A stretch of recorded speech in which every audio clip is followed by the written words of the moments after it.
The night has grown still. Soft shadows stretch across the quiet room, and the air feels gentle, like a calm breath resting upon the earth. You are safe here, resting, listening, and slowly drifting deeper into the space between waking and dreams. Imagine yourself walking in twilight. The sky above is painted in muted tones, fading from silver to soft blue. A single star glimmers faintly, like a lantern calling you forward. Beneath your feet, the path is smooth and steady, leading you toward a hidden grove where time itself seems to rest. In the heart of that grove, carved upon the earth, lies a circle. Perfect and endless, a simple shape, yet older than memory. It glows faintly, with the light of the moon, as if the heavens themselves have placed it there. The circle has always been a symbol of return. In ancient temples, cults gathered around it as a mark of eternity. It was drawn in the sand, carved into stone, woven into jewelry worn close to the skin. Everywhere it appeared, it whispered the same truth. Life does not end. It flows. The Dhyana spirit moves as rivers do, circling back to where it began again and again. You step closer. The circle seems to widen, as if inviting you inside. As your eyes rest upon it, the world around you slows. Time feels softer, like a tide moving in gentle rhythm. The ancients knew this rhythm well. They looked to the sun, rising and setting each day, yet always returning. They saw the moon vanishing into darkness, then glowing full once more. They watched the seasons, flowers sleeping in winter, then blossoming again in spring. Everywhere they looked, the world moved in circles, not lines. And so the circle became holy. It was more than shape. It was memory. It was promise. It was the endless breath of the universe. You sit beside the circle in the grove. The air smells faintly of cedar wood and distant rain. Somewhere a bird sings softly before settling into silence. Your body feels lighter, as if the weight of the day has already slipped away. Long ago, in lands of sand and desert winds, the circle was drawn upon temple floors. Priests would walk its path step by step, tracing the curve until they returned to the beginning. In their steps was prayer. In their return was faith. The circle taught them that endings were only entrances disguised. In the mountains of the north, fires burned in sacred rings of stone. People gathered, their shadows cast in circles around the flame. They believed the fire in the center was the heart of all things, and that they too were sparks, circling and returning, never lost. Even in the far islands where waves lapped against the shore, spirals were carved into shells and stones. The spiral, cousin to the circle, taught that growth was never in a straight line, but in a turning, expanding journey, outward, inward, and back again. The symbol followed humanity like a gentle companion. In every land, in every time it appeared, perhaps because the soul itself is round, always seeking to return to its source. Now, in this quiet night, you too feel its pull. You close your eyes, and the circle glows brighter in the darkness behind your eyelids. It feels warm, like the sun resting on your skin. It feels cool, like moonlight spilling across a river. Both light and shadow live within it, balanced, never in conflict. You breathe slowly, and the circle breathes with you. Each inhale draws you deeper inward. Each exhale releases you into peace. The circle tells the story of the soul's journey. It whispers that the spirit is never broken, never lost. It reminds you that every step, even the ones that feel like endings, are part of a larger, unbroken pattern. The ancients spoke of the return of seasons as the return of the soul. They saw each life as a single bead on a necklace, strung together into eternity. To live, to sleep, to dream, to awaken. These were only circles within circles. Listen now to the rhythm of your own heart. It beats in steady circles. It repeats softly, faithfully, never tiring. Like a drum in the distance, it calls you into rest. In some sacred traditions, circles were drawn around those in prayer. These circles became shields of light, keeping harm away. To step inside was to step into protection, to know that nothing could disturb the soul. You too are now within such a circle, quiet, safe, held by its unbroken line. Imagine it surrounding you. A gentle ring of soft golden light. It does not bind you, it frees you. It does not close you in, it opens you to peace. You are the traveler upon the path of return. Every breath brings you closer to home. Every moment carries you further into stillness. And the circle always brings you back. Far away, beyond the veil of time, ancient voices still chant softly. They chant in forgotten tongues, but their meaning is clear. Their words are not sharp, but round, echoing like ripples in a lake. They chant of renewal. They chant of wholeness. They chant of the eternal return. The circle is not hurried. It is patient. It does not rush forward. It does not leave behind. It moves gently, endlessly, always where it needs to be. And so, as you listen, your own mind begins to move like this circle, slow, unbroken, free from jagged edges. Thoughts that once scattered begin to soften, rounding themselves into quiet shapes. The noise of the day fades. What remains is peace, curved like the horizon, endless as the stars. Long ago, when fires dimmed and the sky turned black, people would look upward to the round moon and feel comfort. They knew the moon would return again and again. Even in the darkest nights, the circle of light was never gone, only hidden. The heart of the circle is promise. What departs will return. What rests will rise. What sleeps will awaken. Now, in your own rest, feel that promise. You are part of this eternal turning. You are safe within it. You are never apart from the whole. The grove grows quieter. Even the wind has slowed to a whisper. The circle before you fades, not into emptiness, but into your own heart. It does not vanish. It simply becomes part of you. Every breath you take, every moment of rest, is another step upon its path. You are the circle. You are the return. You are the soft, eternal rhythm that knows no ending. Breathe. Rest. Drift. The ancients would say that to understand the circle is to understand peace, for peace is not found in clinging to beginnings or endings, but in knowing they are the same. Birth flows into death, death flows into birth. Waking drifts into sleep, sleep drifts into waking. There is no loss here, only return. Now your body grows heavy, sinking into the bed like roots into the earth. Your mind drifts gently, floating in wide arcs like the moon above the sea. You are circling, always circling, yet you feel no need to move. The circle carries you without effort. You are safe, you are timeless, you are whole. The night will hold you. The circle will guide you. The dawn will arrive, as it always has, completing its path and beginning again. And when it does, you too will return, rested, renewed, another turn upon the endless path. For now, drift deeper and let the circle keep you. The stars are circling overhead.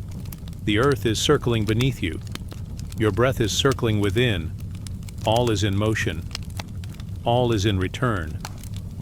All is at peace. Now, rest as the circle closes and opens again. Sleep softly as eternity holds you in its gentle embrace. Let the circle of eternal return carry you deeper into dream. The night grows deeper. The stars above are steady, quiet, and patient. The air around you is still, carrying only the faint hush of unseen winds. It is here, in this tender silence, that the mind begins to settle, like sand drifting to the bottom of a calm pool. In the distance, a glow appears. It flickers faintly, like a breath of gold against the dark. As you walk closer in your imagination, you find yourself standing before an ancient temple. Its walls are carved with patterns of light and shadow. Its stones are worn smooth by time, yet within its center, something continues to live, a flame. Gentle, steady, eternal. The fire burns without smoke. It does not roar. It whispers.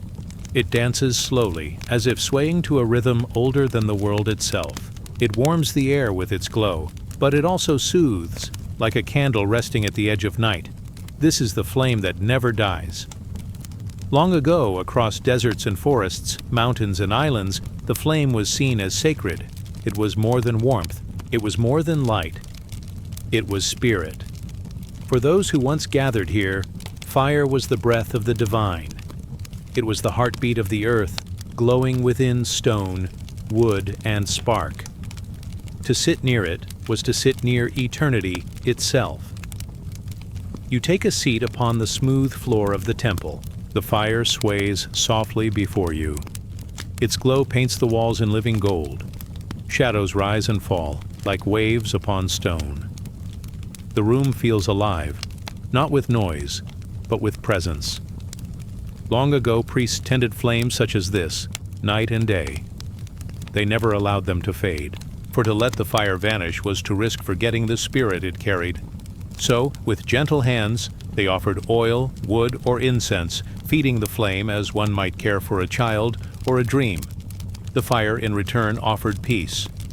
It gave warmth to the body, it gave vision to the eyes, and to the soul it gave the memory of light. Close your eyes now, and feel the flame's warmth resting softly upon your skin. It does not burn. It soothes. It flows over you like a blanket woven of dawn. The ancients believed that fire was both from the heavens and from the earth. Lightning struck from the sky, igniting the land. Sparks rose from deep stones when struck together. To them this meant fire was both above and below, both spirit and matter, both infinite and close at hand.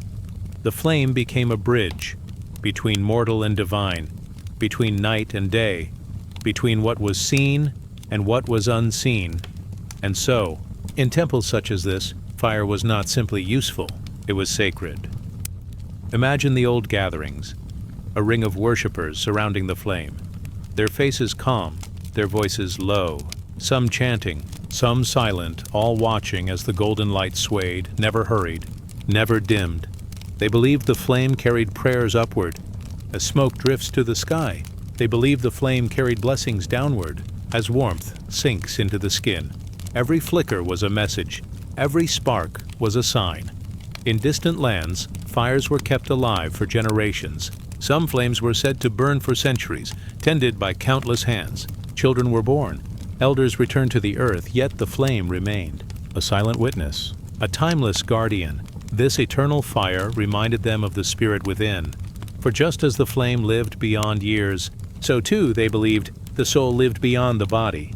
The body, like wood, may fade, but the flame, and like spirit, endures.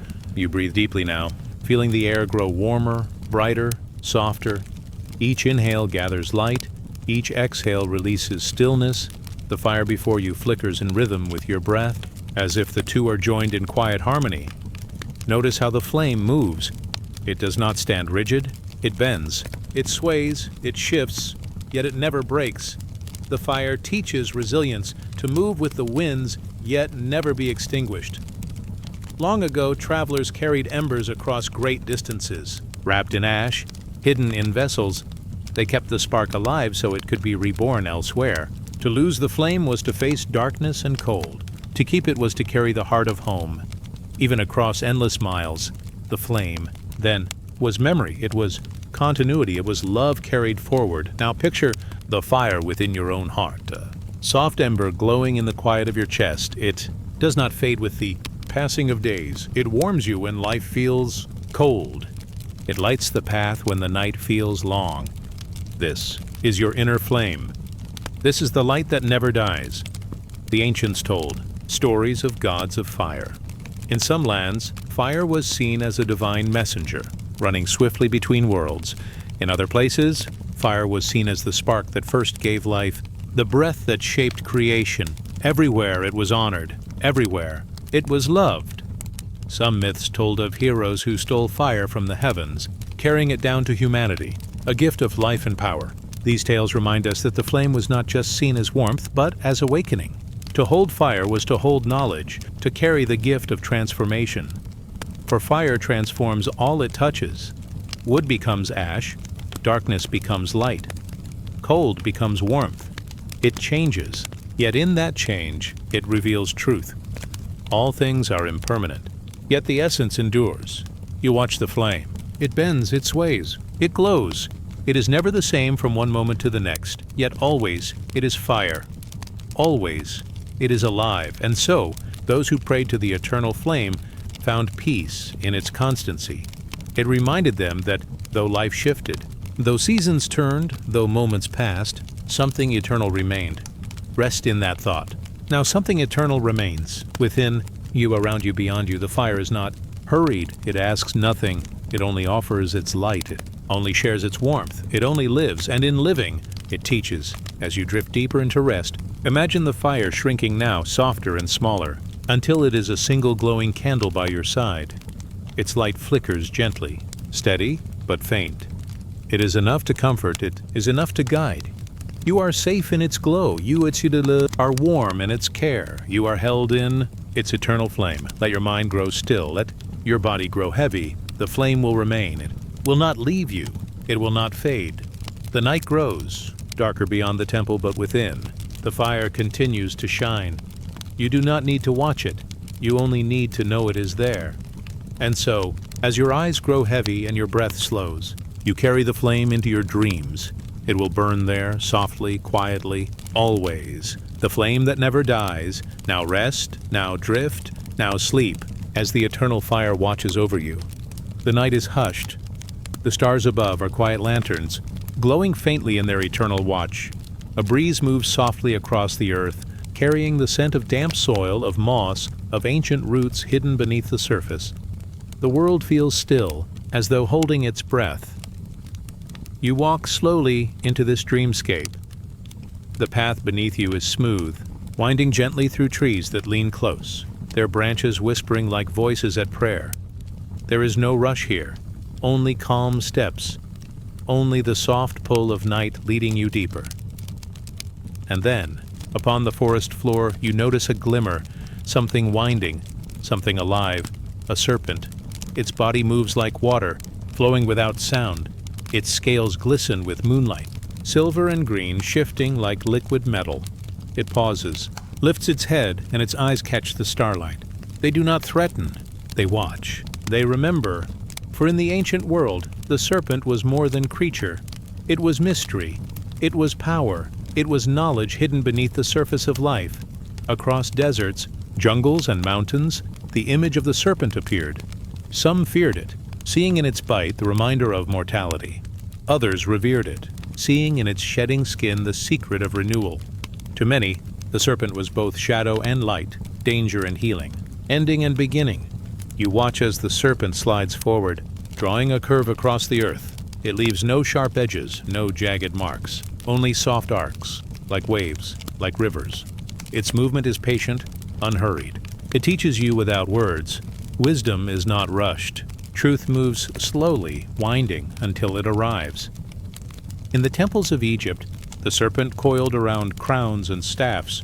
It was not mere decoration. It was guardianship. It was divine energy alive at the edge of human sight. To wear the serpent was to hold authority, but also to shoulder mystery. In the quiet jungles of the Maya, serpents were carved into stone stairways leading upward to the heavens. They were bridges between sky and earth, seen as messengers of the divine. When rain fell and rivers swelled, the people believed serpents swam within them, carrying life to the land.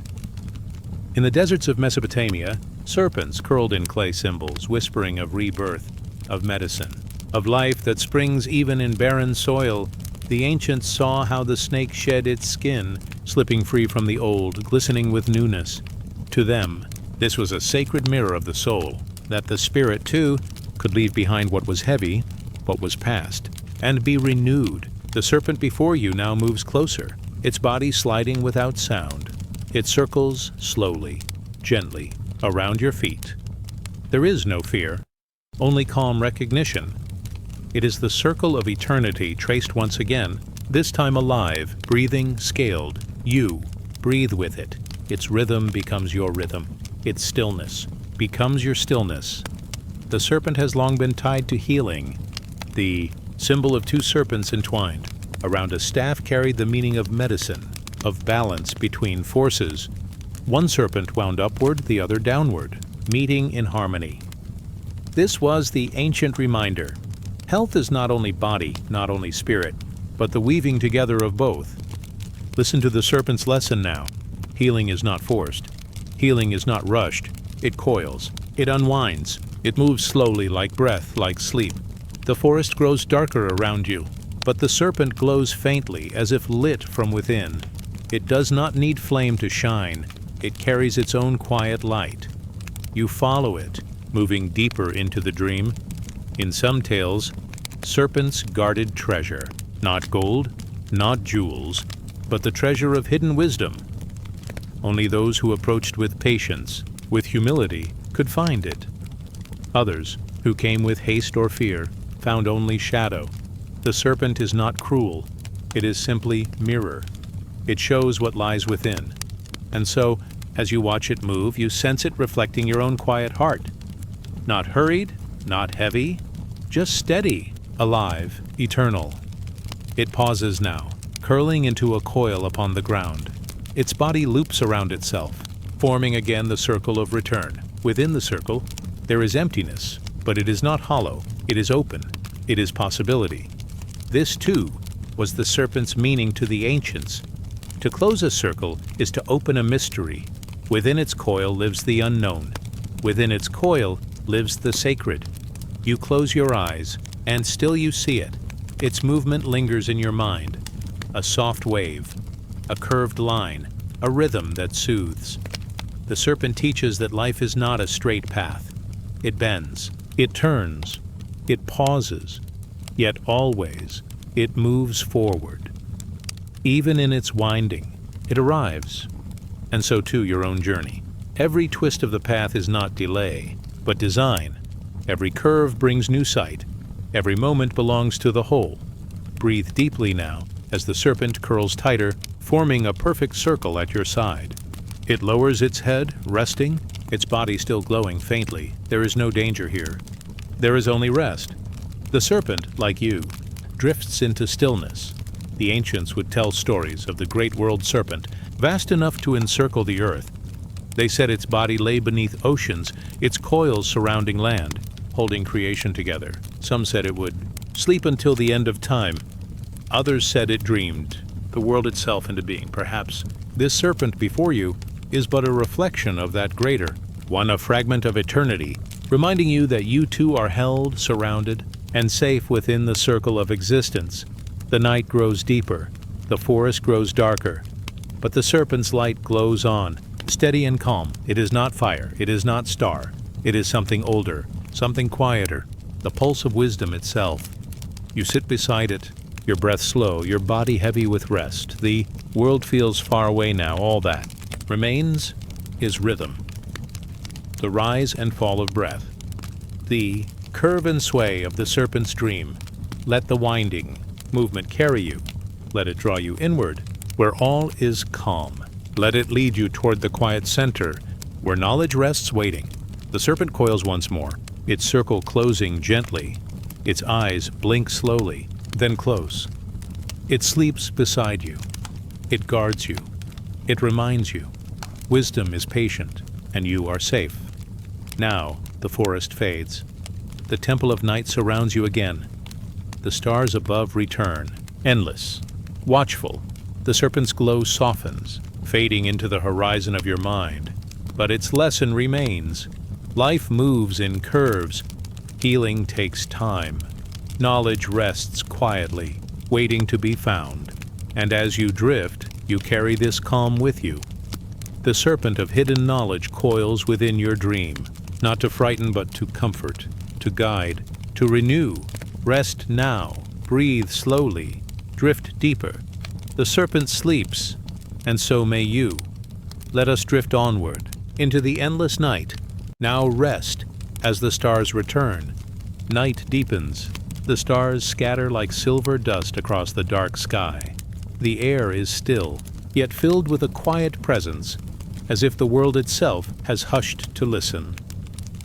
In this dreamscape, you drift along a path of stone worn smooth by countless steps before you. Each step feels light, as though you are gliding. Each breath is steady, like the soft turning of a wheel. Ahead, rising from the earth, two pillars appear. They stand side by side, tall and silent, their surfaces weathered by time, yet unbroken. They are not walls, not barriers. They are gateways. You pause before them, feeling their presence. One pillar glows faintly with the silver of moonlight.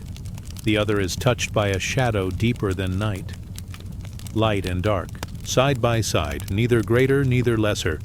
Together, they form a passage. The ancients built pillars like these to mark sacred ground.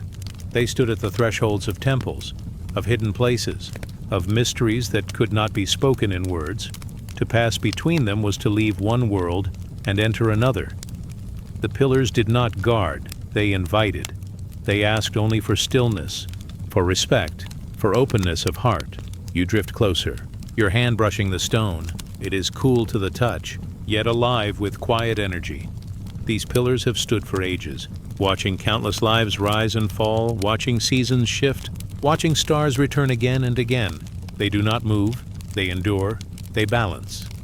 Stories across the world spoke of twin pillars.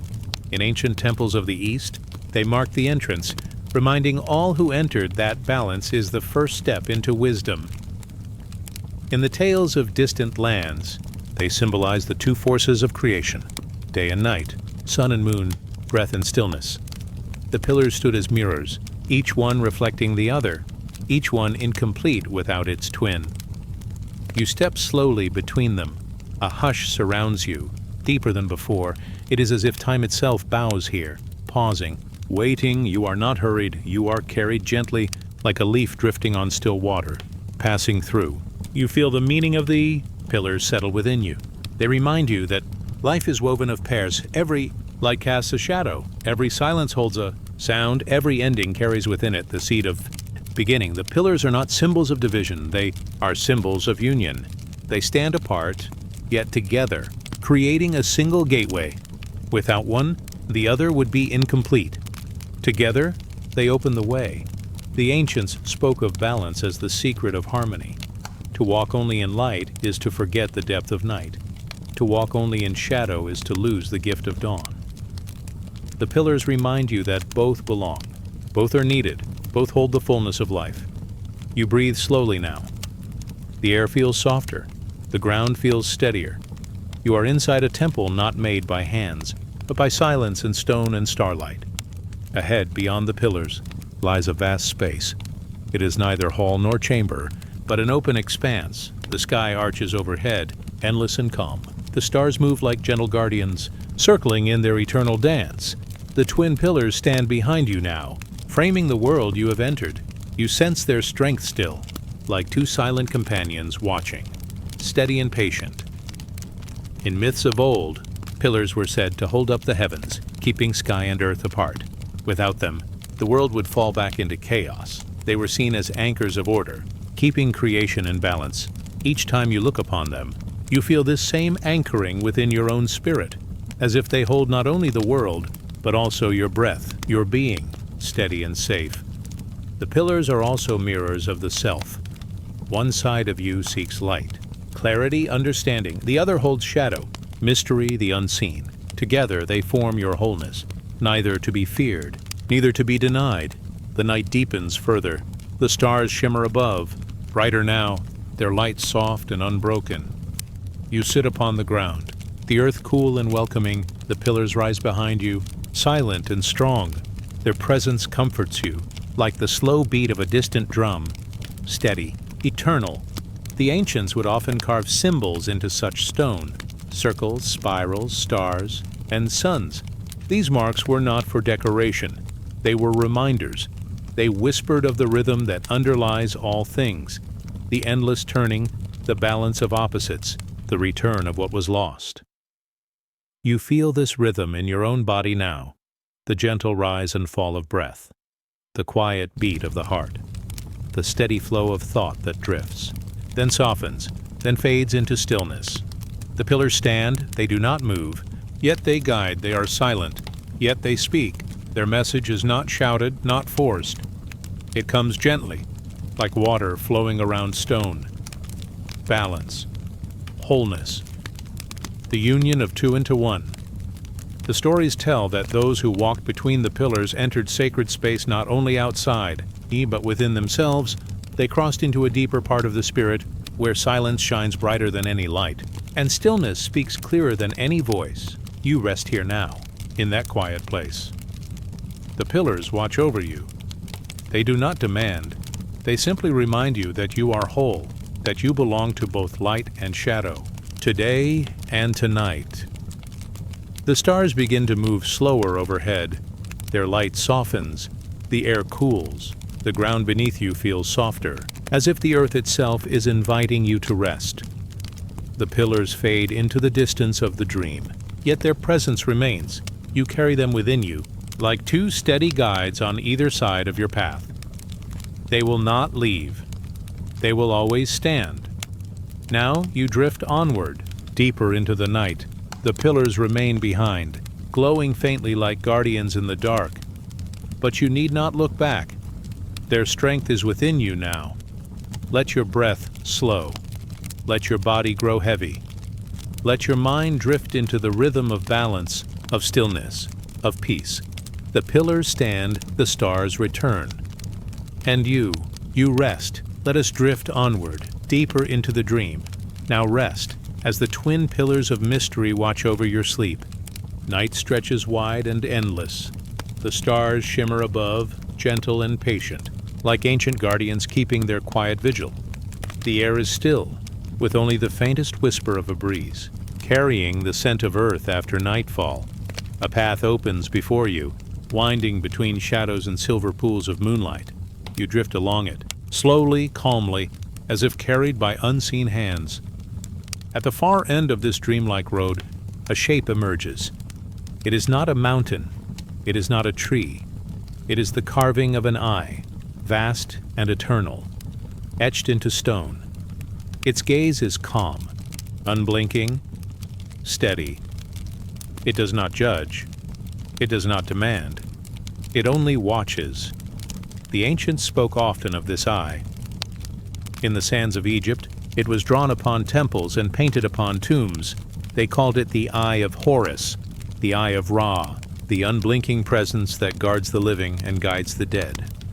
It was a symbol of wholeness, of healing, of protection from what cannot be seen. Sailors carved it onto their boats to steady their journeys. Mothers wore it upon their chest to guard their children. Kings placed it upon their crowns to remind them of the gaze of the divine. You pause before this eye of stone. It feels alive, not as flesh is alive, but as stars are alive, endless, bright, enduring.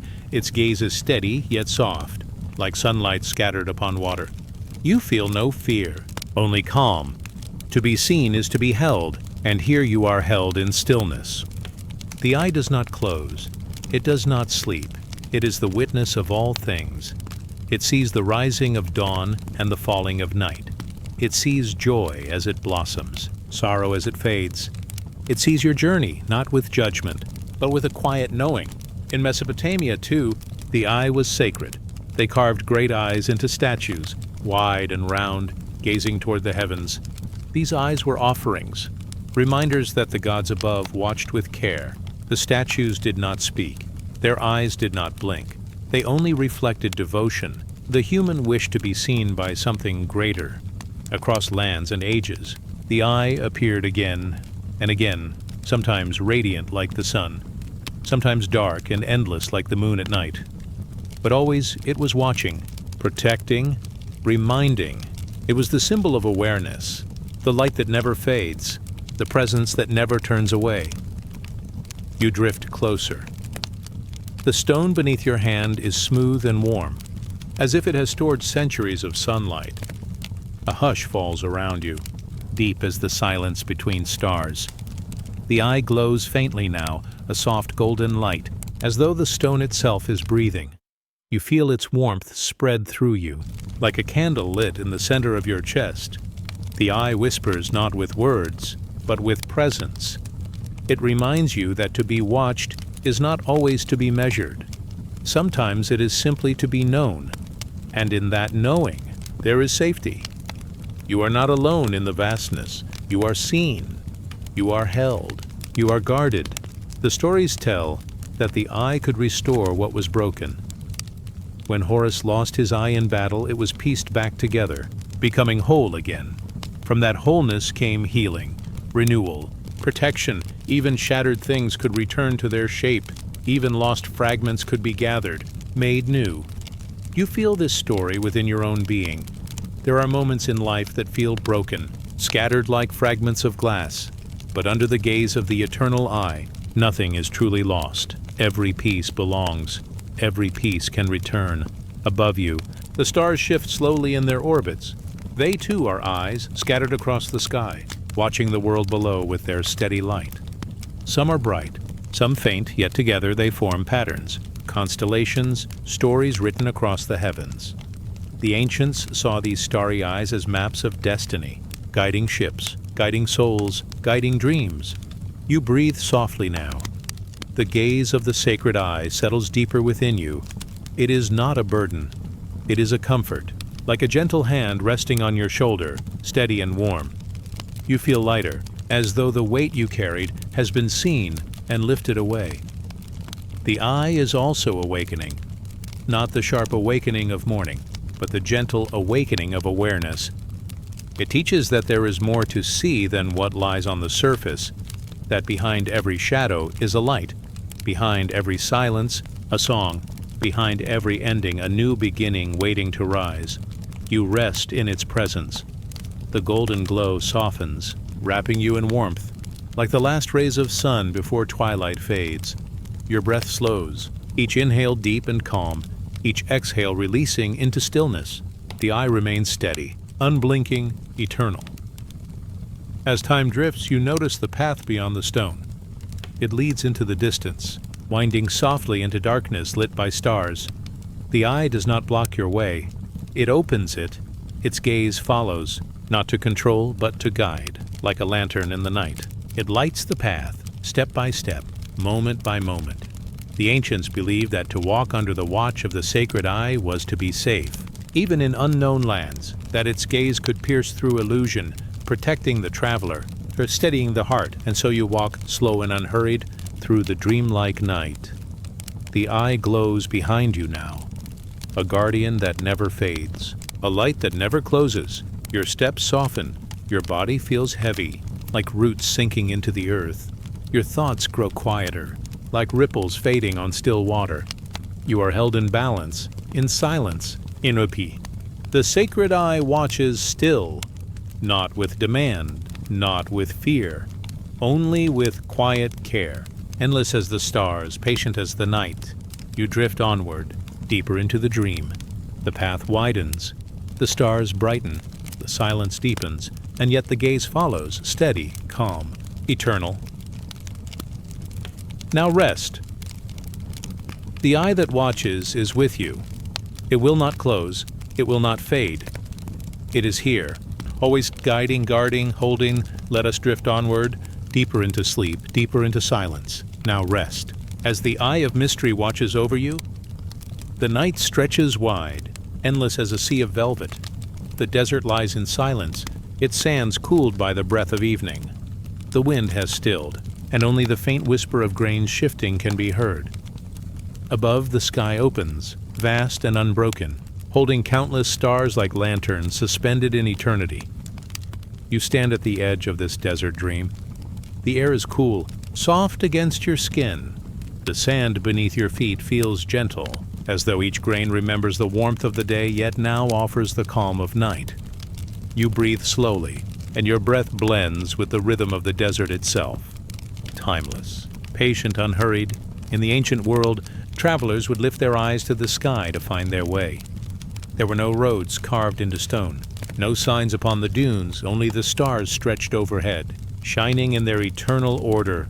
They were not simply lights, they were voices, messages, guides. Each star carried a story. Each constellation whispered a path. One star in particular, bright and steady, became a beacon. The ancients named it many names, each culture giving it a different story. Yet all saw it as a sign of guidance. In the stillness of the desert, this star was a companion, a friend above the endless sands. It was the light that pointed north, that told caravans where to walk, that promised safety in the long journey of night.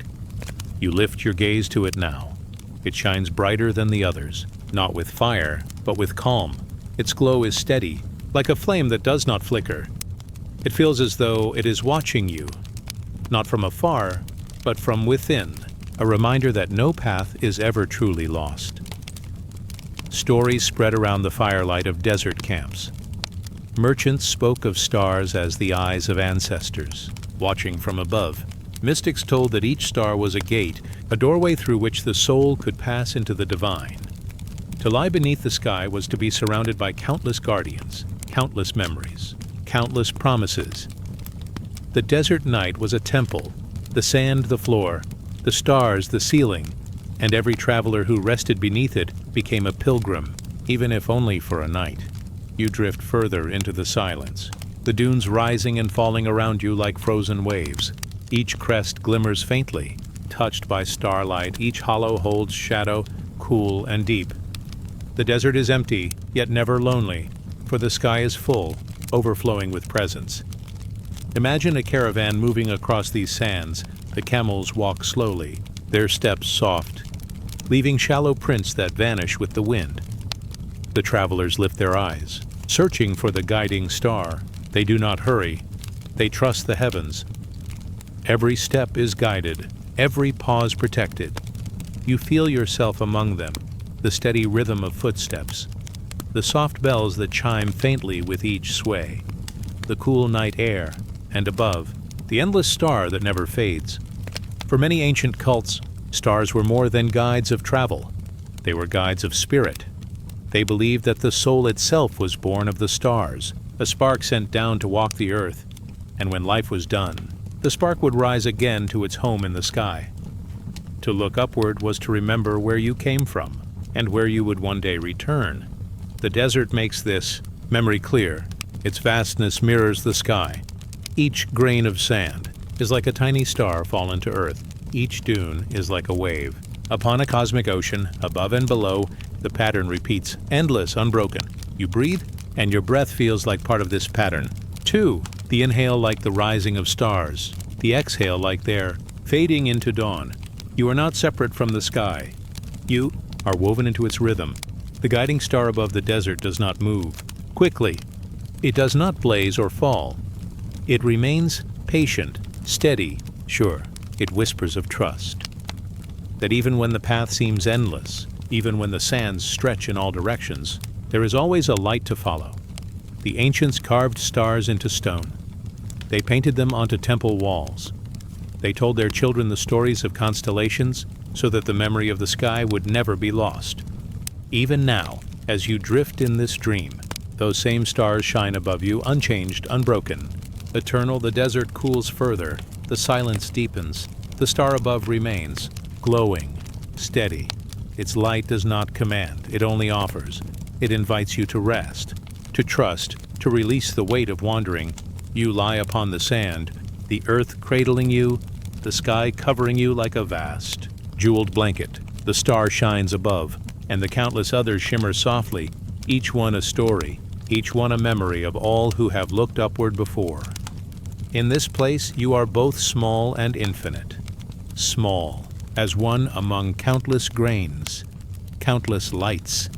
Infinite, as one woven into the same pattern that has no end. The desert does not hurry.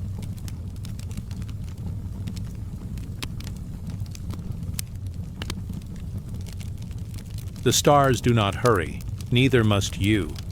There is only the slow drift of time, the soft breath of night, the steady glow above. The ancients believed that to walk by starlight was to walk with the divine. The star above the desert is not only a guide across the sands, but across the spirit. It whispers of safety, of return, of endless light that will never leave. You feel your body grow heavier now, Sinking into the embrace of the earth, your thoughts soften, like distant footprints erased by wind. The star remains, watching, steady, eternal. You are guided. You are safe. You are held beneath the vast sky, part of its endless story. The desert sleeps, the stars keep watch, and you drift, slowly, deeply into the quiet beyond words. Let us drift onward, deeper into the dream. Now rest, as the star above the desert shines gently over your sleep. The night is quiet once more. A silver moon rises soft upon the horizon, weaving pale light across the still earth. The wind drifts in slow curls, gentle and cool, carrying the faint scent of grass and distant water. In this dreamlike hour, the world feels hushed, wrapped in threads of silence. You step into this silence, as though entering a temple with no walls. The stars above are lanterns. The ground below is smooth, like a woven cloth. And here, in the center of this stillness, lies the image of a knot, ancient, eternal, a loop without beginning or end. The sacred knot has lived in many stories. Across many lands, it has appeared in stone carvings, in painted scrolls, in the patterns of woven cloth. To the ancients, it was more than decoration. It was a prayer, a symbol, a gentle reminder that life itself is not a straight line, but a thread that winds, loops, and returns. Imagine a single thread, bright and soft, floating before you. It drifts in the air, weightless, swaying like smoke. Then it bends, folding back upon itself. Another strand joins it and another still. They cross, they twist, they form a knot, not tangled, not broken, but woven. This was how the old ones saw destiny, not as a path of stone, unchanging and hard, but as a weaving of threads. Each moment, each choice, another crossing, each life, a pattern among patterns, all bound by an unseen hand. In the lands of Egypt, knots were tied into charms and amulets, believed to hold the power of protection. The loop itself was endless, and so it carried the promise of eternity. To wear such a knot was to carry the blessing of the gods close to the heart. The knot was not mere rope. It was a circle of life, a bond unbroken. In the temples of Greece, threads of fate were spoken of often. 3 sisters, the Moirai, were said to spin, measure, and cut the thread of each soul. To them, the knot was the mark of destiny, a place where paths met, where the fabric of existence was tied. No thread was left loose. Every strand found its place. And in the Celtic lands, across the green hills and stone circles, knots were carved into endless spirals. They looped and returned, their patterns without beginning or end. These knots spoke of the spirit's journey, always moving, always circling, never lost. Life, death, rebirth. A flow without break, a circle without seam. You stand before this symbol now. It is not carved into stone, nor painted upon parchment. It is alive, glowing gently in the space around you. Threads of light weave themselves before your eyes. Drifting like ribbons in the air, they fold together, forming patterns, crossing, joining, resting. Each crossing is soft. Each loop is patient. Nothing is hurried. The knot is not a problem to solve. It is not a puzzle to untangle. It is simply a shape of being, a reminder that all things are connected, all paths woven, all lives bound together in one fabric. You breathe, and the breath feels like another thread moving in and out, joining the great weaving of night. Your heartbeat is a steady rhythm, like the shuttle of a loom moving back and forth. Even the stars above seem to hum with this weaving, as though the entire sky is another knot, another pattern stretched across eternity. In some old stories, the knot was tied at the start of a journey. A sailor would carry one, believing it held the winds bound inside. When the sea grew still, the knot could be untied, and the wind would be released to carry the ship onward. The knot was a promise of movement, of help, of unseen power resting within simple threads. In other stories, knots were tied in marriage, 2 cords becoming one, looped together so they could never be parted. It was said that as long as the knot remained, the bond would endure. Love was not a straight path, but a weaving, 2 lives crossing, turning, holding. The knot was their memory, their vow. And there were knots tied in prayer. Each loop, each twist, a word offered to the heavens, Fingers worked the chords slowly, patiently, as the heart spoke silently within. By the end, a string of knots became a string of prayers, each one resting in the folds of eternity. The ancients believed that to untie a knot was to release energy. To tie one was to bind it. The world itself, they said, was bound by a sacred knot, tied by divine hands, holding creation together. Every star, every grain of sand, every breath was another thread, joined in a single weaving. You see it now more clearly. The knot before you shines with quiet light. It grows larger, stretching outward, until it seems to hold the whole horizon. Each dune, each tree, each drop of water is part of the design. Every bird in the air, every star in the night, all threads woven, all bound in stillness. And within it, your thread too, your life winding through, looping, crossing with others, sometimes close, sometimes far, not lost, not broken, always part of the greater, weaving. The knot breathes with you, its loops expand as you inhale, its threads soften as you exhale. You feel yourself part of this eternal braid, resting within its embrace. The old mystics whispered that when one sleeps, the spirit drifts into the knot itself. The threads cradle the soul, rocking it gently like a cradle of light. Dreams are the loops, curling and folding, carrying the spirit onward until morning comes again. So now, as you drift, imagine yourself held within this sacred weaving. No path is lost, no thread is wasted. Every loop, every twist, every turn is part of the greater pattern. The knot glows softer now. Its light fades into the night, not gone, but hidden, as if slipping back into the silence of the world. You remain, resting in its embrace, your breath slow, your body heavy, your thoughts unraveling into peace. The knot remains, unseen but present, always holding, always binding, always weaving. Let us drift onward, deeper into the quiet. Now rest, as the sacred knot closes gently around your sleep. The night folds itself gently around you. The stars gleam in quiet patience, as though they have been waiting for this moment. A soft wind drifts low across the earth, carrying with it the scent of stone, dust, and something ancient. The world is still, yet beneath the stillness, something stirs, a path winding, curling, leading inward. It begins with a doorway, a stone arch, carved with patterns of spirals, circles, and sacred lines. You stand before it in silence, listening. There is no sound but the hush of wind and the slow rhythm of your own breath. And then you see it. The path. A single trail, stretching ahead, curving gently to the left. It is not a maze, not a puzzle, not meant to confuse. It is a labyrinth, a path that leads only one way, forward, inward, toward the heart. Ancient peoples carved such paths into the earth. They shaped them in fields, upon temple floors, even upon the land itself, so large they could only be seen from the sky. For them, the labyrinth was not only stone and soil, it was the soul's journey, a walking prayer, a way of touching the divine. Imagine your steps upon this path. The ground is cool beneath your feet. The lines of the labyrinth curl around you, guiding you gently. Sometimes they draw you outward, away from the center. Sometimes they bring you near, almost to the heart. But always, they return you to the path. There is no hurry here, no need to decide. The way has already been traced. Long before your arrival, the spiral has always carried meaning. In shells upon the shore, in the horns of rams, in the stars that spin slowly in the night sky, the spiral leads both inward and outward. It is the breath, inhale and exhale. It is the heartbeat, rising and falling. It is the turning of time, seasons circling, life flowing, returning, beginning again. In old Crete, a labyrinth was said to hold the Minotaur, a beast of shadow and strength.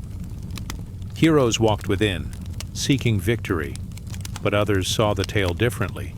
They whispered that the beast was not an enemy at all, but the hidden self, waiting in the center, waiting to be faced, embraced, understood. The labyrinth was not a place of fear, it was a place of meeting. In cathedrals of the Middle Ages, labyrinths were laid into the floor of stone. Pilgrims walked them slowly, step by step in silence.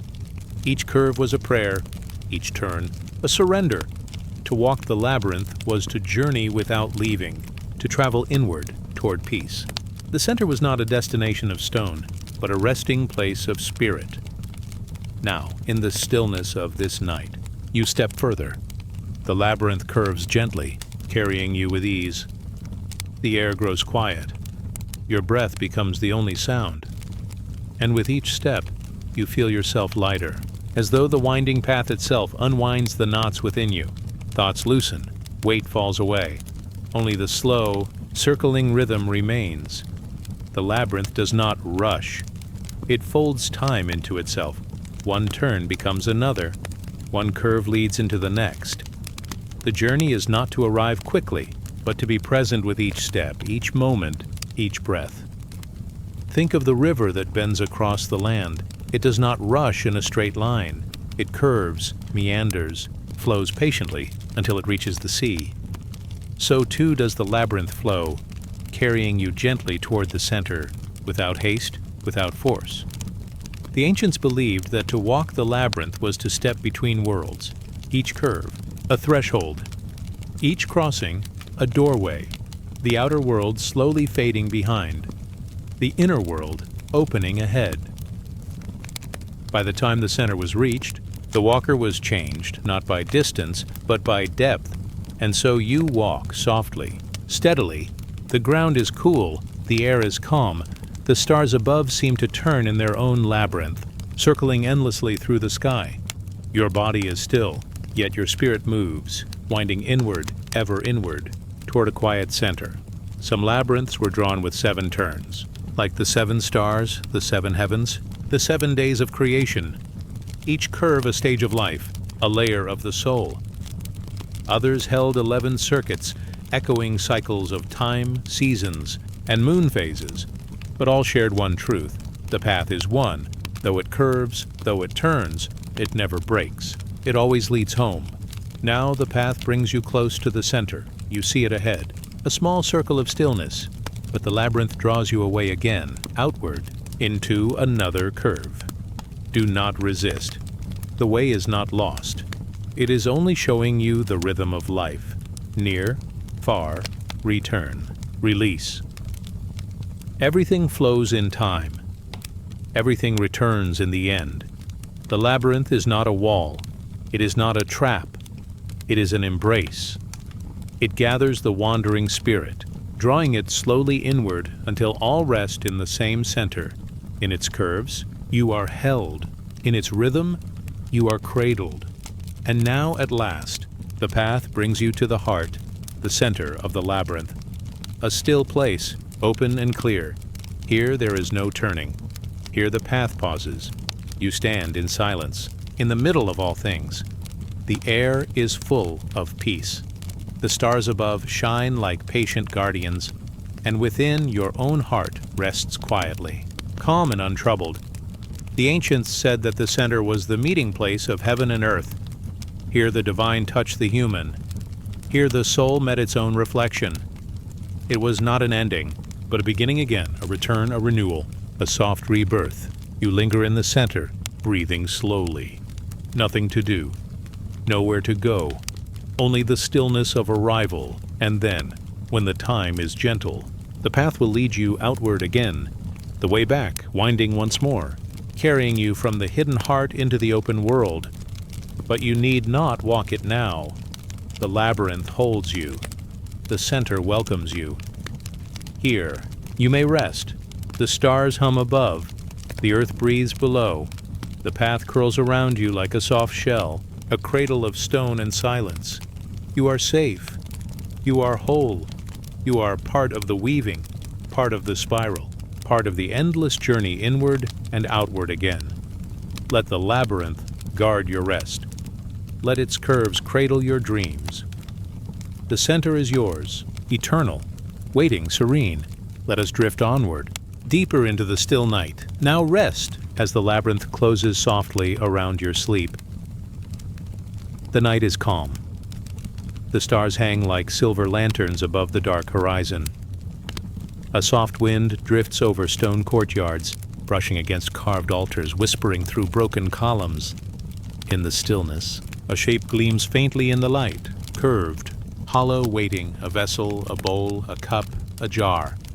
Silent, patient, and yet filled with meaning that stretches across ages. You step into this quiet place.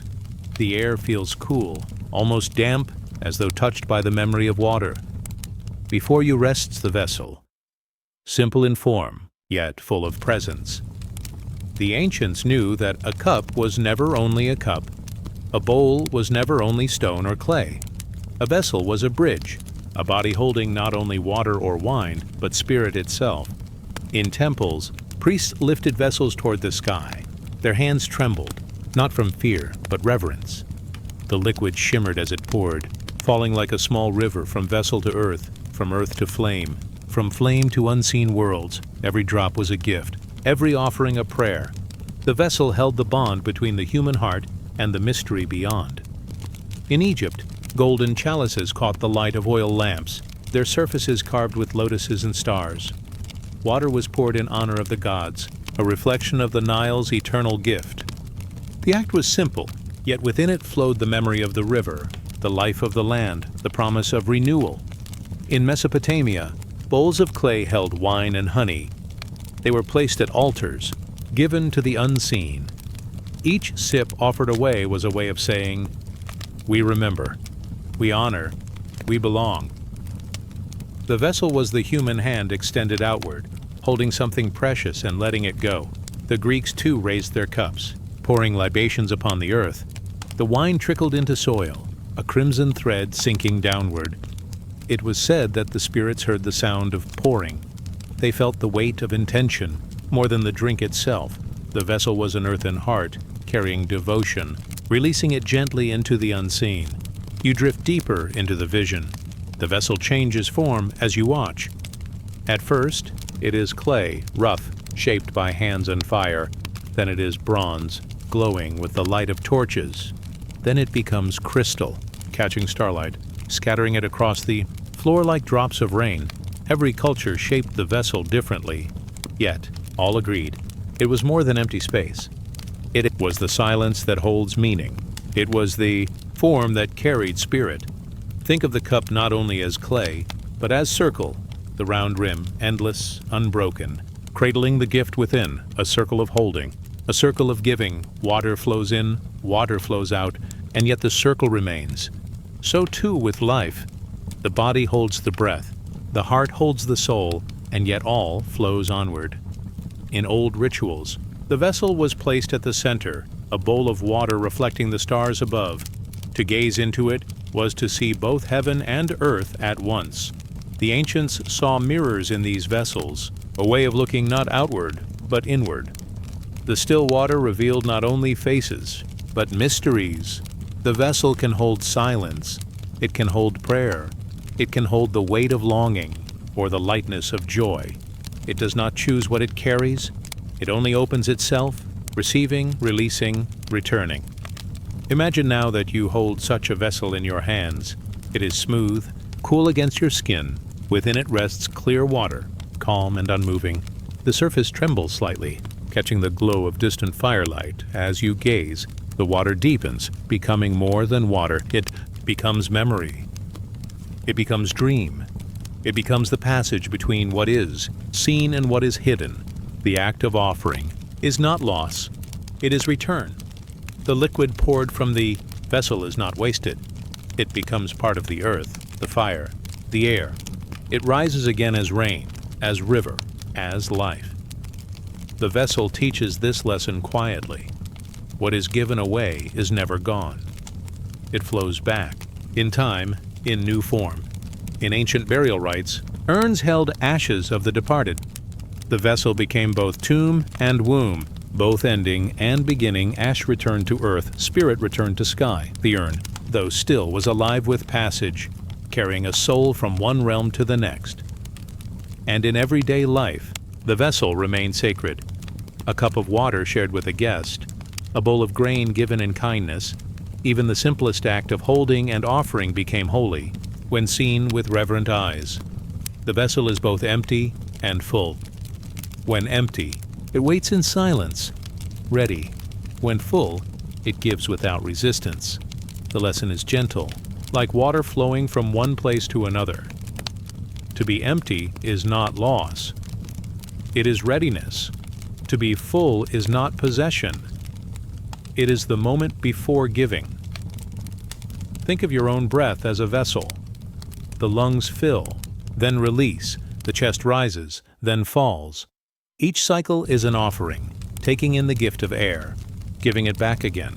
The body is a vessel of spirit, carrying life for a time, then returning it to the great silence. As you rest in this thought, the night around you deepens. The vessel before you glows softly, as though lit from within. Its rim gleams like a halo. Its water reflects not only the stars, but your own quiet soul, and as you watch, the vessel tips slightly. A single drop falls, landing upon the earth. The sound is almost nothing, a whisper. Yet within that whisper, the whole sky seems to listen. In that moment, you understand. The vessel is not about what it holds, but about what it gives.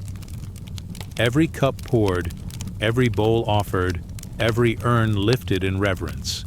All are acts of trust, of surrender, of love. The ancients knew this. They shaped vessels not only from clay and gold, but from their own hearts.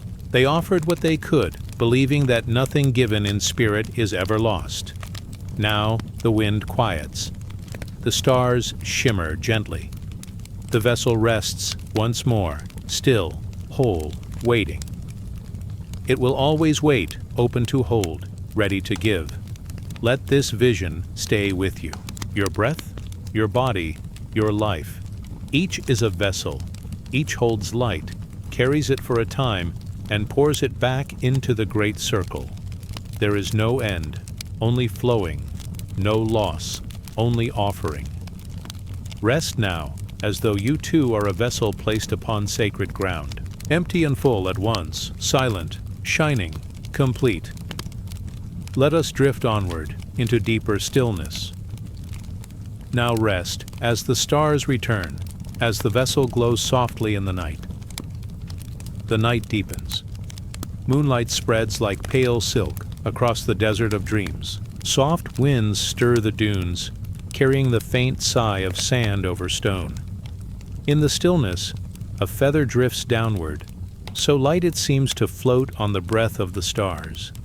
It does not fall with weight, but glides, circling slowly, as though time itself waits for its descent. The feather rests, glowing faintly in the silence, a symbol of balance, of truth, of the measure of the soul. In the temples of ancient Egypt, the feather was sacred. It belonged to Ma'at, the goddess of truth, justice, and the harmony of all things. Her feather was not heavy with adornment. It was simple, straight, light as air. Yet it was believed to hold the power to weigh the heart of every being who passed beyond this life. Imagine the hall of judgment, vast and filled with golden light. Columns rise like trees of eternity. Torches flicker, their flames unmoving in the still air. At the center stands a scale, its arms balanced in perfect poise. Upon one side lies the feather of Ma'at, upon the other, the heart of the soul. The judgment is quiet, without anger, without haste. The feather does not push, it does not resist, it only waits, eternal in its gentleness. If the heart is heavy, with lies, cruelty, burdens untended, it sinks, outweighing the feather. If the heart is light, free of deceit, open to truth, it rises, balancing with the feather's breath. In this balance, the soul finds its path. No thunder, no harsh decree, only the silence of truth, measured in the weight of a feather. The symbol spreads outward, into every culture that honored the feather. In Greece, feathers crowned Hermes, the messenger god, carrying words between worlds. His wings upon sandals and helmet whispered of speed, but also of lightness, moving freely between mortal and divine. To wear feathers was to be untethered, released from earth's gravity, closer to spirit.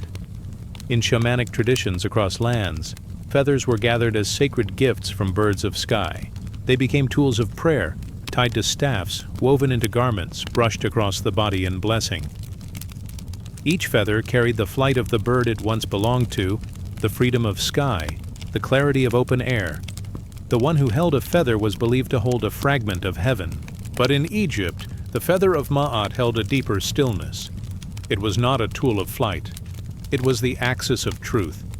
It reminded the soul that no mask could hide, no illusion could remain. At the end of all journeys, every heart was measured, not in riches, not in power, but in lightness, in honesty, in the way it had kept balance with the world. Picture now the soul entering the hall. It carries its heart, glowing softly, cradled in unseen hands. The air is silent, yet filled with presence. The gods watch, but do not speak. The scale awaits, still and steady. The feather rests on one side, barely bending the air around it. The heart is placed upon the other side. For a moment, the soul holds its breath, and then balance. The feather rises, the heart lifts, the arms of the scale rest even. The soul shines brighter, freed. This is the gift of the feather. Not punishment, but release. The imagery drifts outward, like ripples in calm water. The feather as a symbol of truth. The feather as a symbol of breath itself. Air is invisible, yet it sustains life. So too truth, unseen yet essential, holding all in harmony. You drift with the feather in your vision. It floats gently, across desert, across temple, across your resting mind. It brushes against memory, against silence, against sleep. You feel how soft it is, how light, how tender. The feather does not demand, it only reminds. To live with balance is to live lightly, to carry only what matters, to let go of the stones of anger, the chains of falsehood, the weight of fear. The heart grows lighter as it releases. The soul grows clearer as it softens.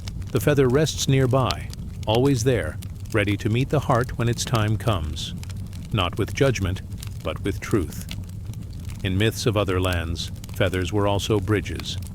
The Aztec god Quetzalcoatl, the feathered serpent, carried both sky and earth in his form. Serpent, of ground. Feathers, of air. Together he was balance. He was the meeting of below and above. The feather, once again, carried meaning far beyond its fragile frame. You picture a single white feather lying upon still water. The surface does not break. The feather floats, gliding slowly, carried wherever the water leads. So too the soul, when light floats upon the stream of eternity. It resists nothing. It fears nothing. It simply rests, carried gently onward. The ancients saw truth as something weightless, like breath, like air, like feather. Falsehood was heavy, pulling downward, binding spirit to ground. But truth freed, like wings lifting the body beyond earth. To live in truth was to live without excess, without burden. To live in truth was to be as light as the feather of Ma'at. The desert wind returns. It stirs the halls of memory. The feather glows softly, waiting, eternal. It teaches not through word, but through silence. Not through force, but through stillness. The feather does not need to prove its truth. It simply is. And so you rest with this image, the feather drifting above you, the heart glowing within you. Balance between them, calm and steady. The hall fades into darkness, yet the feather remains, shining faintly in your dreams. Let the weight of the day fall away. Let the burdens slip into silence. Be like the feather, light, calm, unshaken. Be like the heart balanced against it, clear, free, open. Now the stars turn slowly overhead. The wind softens. The scales of judgment fade from sight. Only the feather remains, floating in your mind, carrying you gently into sleep. Rest now as the feather drifts. Rest as your heart grows light. Rest as the silence of truth surrounds you. The night holds you, the feather carries you, and balance returns. Let us drift onward into deeper peace. Now rest as the stars return, and the feather glows softly in the endless sky. The night is quiet. The stars breathe their silver glow across a vast horizon. And there, waiting beyond the edges of shadow, rests a promise of light. The air holds stillness, as though all of creation leans gently forward, waiting for the first touch of the sun. In that pause, the world remembers the ancient circle, the golden disk, the heart of fire that has forever risen and fallen, giving rhythm to all life. The sun disk, simple in shape, yet vast in meaning. A circle of gold, glowing with warmth, drawn across temple walls, lifted in chants, honored as the giver of life. In the soft silence of desert dawn, its rays begin to brush the horizon, pale at first, like strands of silk, then deepening until the sky awakens. The earth stirs, not with sound, but with light. In ancient Egypt, the sun was worshipped as Ra, the great eye of heaven, sailing across the sky in his golden boat. Each morning he was born anew, rising from the eastern waters. Each evening he descended into the west, traveling through the hidden underworld to return again. The disk of the sun was not only light but eternity itself, never ending, always circling, always returning. Imagine now a great temple, its stones warmed by centuries of dawns. At the moment of sunrise, the doors align with the glowing orb, letting light stream down the halls. Golden beams fall upon carved pillars, upon painted walls, upon statues with calm, eternal eyes. The sun itself becomes part of the temple, filling it with sacred breath. The people stand in silence, faces lifted, feeling the warmth upon their skin. The sun does not speak, yet it blesses. It does not demand, yet it gives. It shines on all, without measure, without pause. The circle of the sun was more than light to the ancients. It was the eye of truth watching over the earth. It was the wheel of time, marking days and seasons. It was the crown of kings, carved upon their heads, painted in radiant gold. To look upon the sun was to remember the great cycle of all things, birth, growth, death, and return.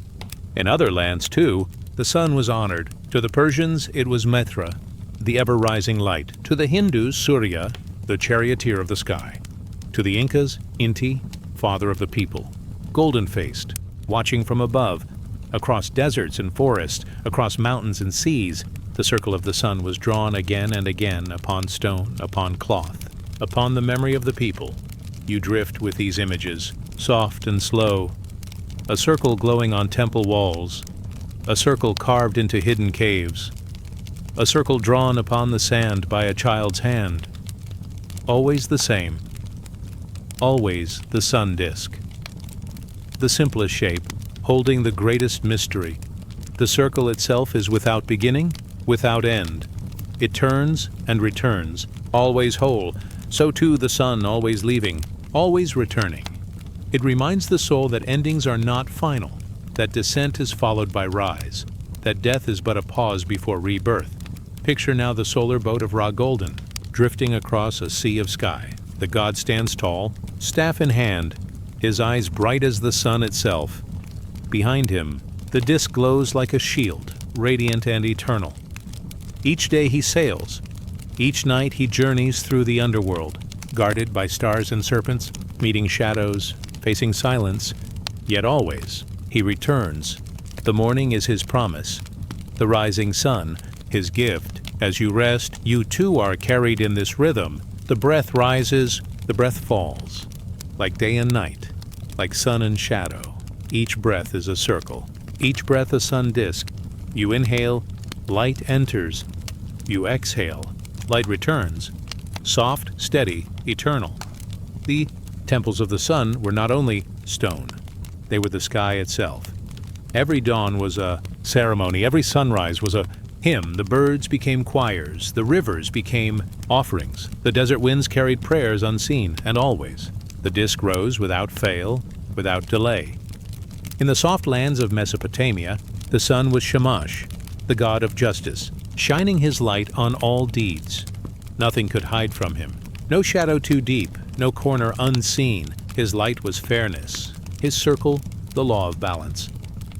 The people prayed not only for warmth, but for clarity, for truth shining without veil, like the open face of the sun. You drift now with the sun disk above you. Its rays are not harsh, but gentle, golden, wrapping you in warmth. It does not burn, it soothes. It does not blind, it blesses. Its circle turns slowly, marking time not with haste, but with calm. Every hour a gentle step, every day another circle drawn. The sun disk is also within you. Your heart is a sun, glowing softly, sending warmth to every part of you. Your mind is a sky, holding its light. Your spirit is a circle, endless and whole.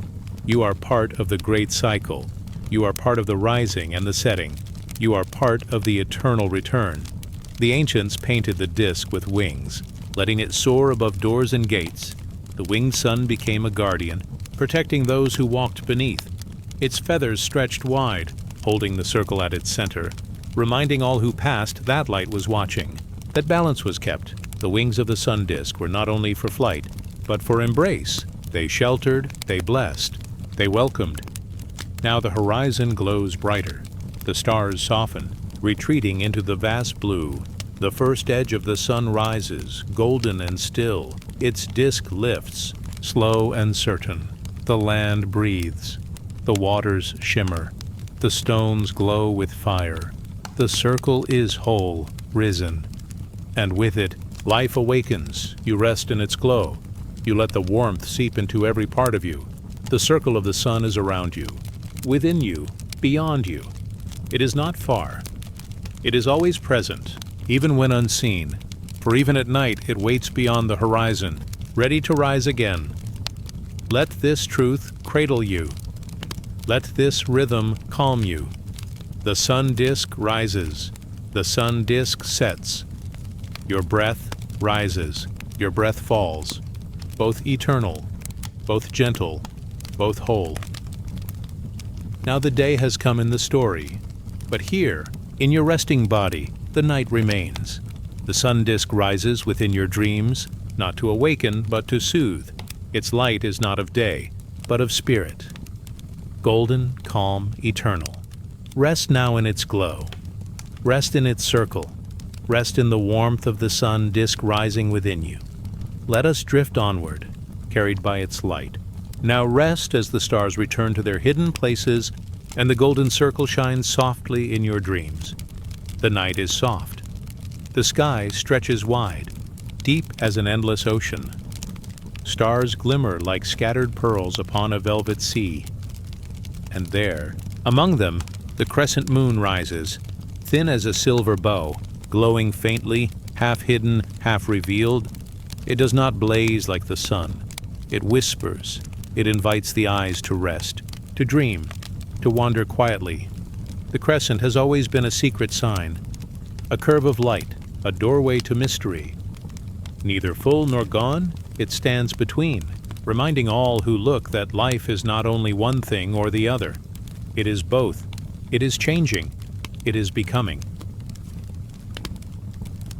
In the deserts of Arabia, the crescent moon was honored as the guide of caravans.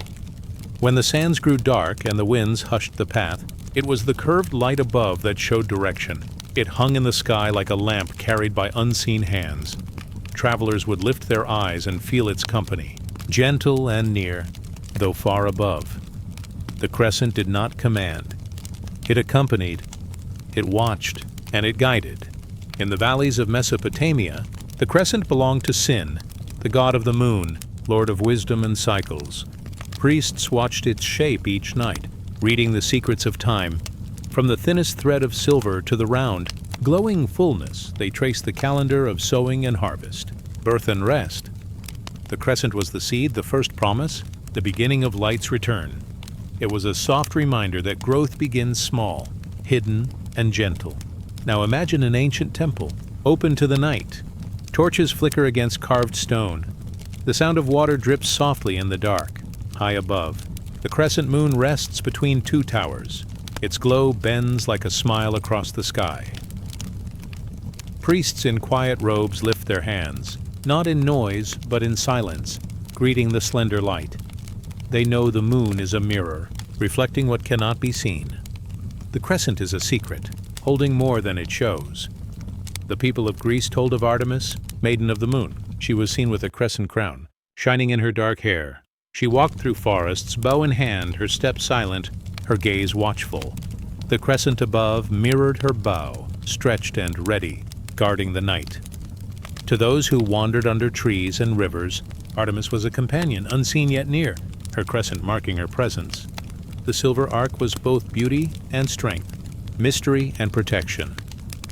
Far across the seas in the temples of India, the crescent shone upon the head of Shiva. It rested against his dark hair, glowing softly, reminding all who prayed that the cycles of time are eternal. The crescent was not final, but passing. It was not the whole, but the sign of return. In that curve of silver, the endless dance of waxing and waning was known. It was the truth that what fades returns. What grows recedes, and yet the circle of time never ends. You drift now with these images, slow and calm. A desert traveler following the silver guide, a priest in shadow, tracing the calendar of stars, a hunter's bow, hidden in the sky, a god crowned with the crescent of eternity. All these are reflections of the same secret. The moon is never gone. Even when unseen, it waits in silence, preparing to return. The crescent is the breath between fullness and emptiness, between night and day, between what is known and what is hidden. It holds both shadow and light, joined in one curve. It teaches patience. It teaches trust, that what is not yet seen still exists, that what is half will one day be whole. In old stories, the crescent moon was also a sign of fertility. The curve was the curve of the womb, the secret cradle of life. Its shape was the seed resting before it grows. Its glow was the hidden spark that would become flame. To women and mothers, the crescent was a blessing. To lovers, it was a sign of renewal. It reminded the world that life begins in silence, in shadow, in waiting. Look closely at the crescent. Its light is only part of the circle, yet the rest still waits in the dark. The whole moon is always there, even when unseen. So too in life, what is hidden is not lost. The unseen holds as much truth as the seen. The mystery is part of the whole. You drift beneath its glow. The crescent moon hangs above you, curved and calm. Its light is not sharp, but gentle, not loud, but soft. It is enough to guide, enough to bless, enough to remind. You rest under its silver arc, feeling its quiet watch. In Sumerian hymns, the crescent moon was likened to a boat sailing through the night. Its curved hull carried the unseen across the sky. It moved in silence, carrying dreams, carrying secrets. Each night, it shifted, tilting, growing, fading, but always sailing, always present, always circling above. In the far north, the crescent was painted on drums of shamans. Its curve was the sign of passage, the doorway through which the spirit travels. They beat the drums softly, letting the silver arc carry them into vision. They knew the crescent was not only a shape, but a path, a bridge between this world and the next. The crescent moon's secret is not in what it shows, it is in what it hides. It teaches the beauty of waiting, of becoming, of trusting what cannot yet be seen. It reminds the heart that silence holds truth, that emptiness holds promise, that shadow holds light. Now the night deepens, the stars glow more faintly, softened by mist. The crescent remains steady and curved. Resting above the horizon, its silver glow touches the waters, laying a path of light across the dark waves. It does not hurry. It does not demand. It simply rests, half revealed, half hidden, eternal in its quiet rhythm. You breathe with it. Soft inhale, like light filling the curve. Soft exhale, like shadow returning to rest. Your breath becomes the waxing and waning. Your body becomes the cycle. Your spirit becomes The circle beyond circles, the crescent moon watches. It carries the secrets of the unseen. It reminds the soul of mystery, of patience, of eternal return.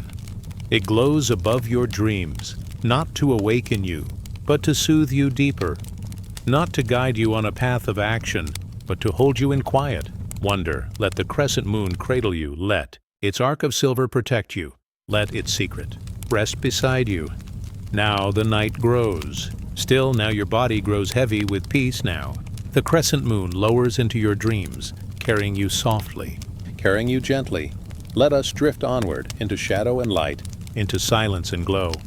Now rest as the stars return, and the crescent moon's secret rests within you. The night opens gently. Candles flicker in a long, quiet hall. Their light stretches across stone floors, casting soft shadows that move like whispers. The air is cool, carrying the scent of incense, faint as a memory. Above, the roof arches high, like the sky itself held in silence. And in the stillness, there rests an image, a staff, tall and straight, a scepter, shorter, yet crowned with meaning. These are not only tools of rule, they are symbols. They are signs of order, of blessing, of divine touch upon the earth. The staff and the scepter appear in temples and in palaces, in stories of shepherds and kings, of priests and gods. They are not weapons of conquest, they are bearers of presence. They mark the one who carries them as chosen to guide, to protect, to hold the path steady. Imagine the staff first, long and simple, carved from wood, smooth from many hands. In the desert, the shepherd walks with it, steadying each step on the rocky ground. The staff guards the flock, turning away the wolf, guiding the lamb. It is not a throne, not a crown, yet it holds a quiet authority. For the one with the staff does not rule by force, but by care, by walking beside, by keeping watch. In Egypt, the pharaoh held the staff crossed with the flail. Together they symbolized both guidance and protection. The staff was for the journey, the flail for the harvest. In their hands, these were not tools of labor alone, but signs that the king stood as shepherd of his people. The crook curved gently, like the moon's arc, reminding that even the highest ruler must bend toward mercy.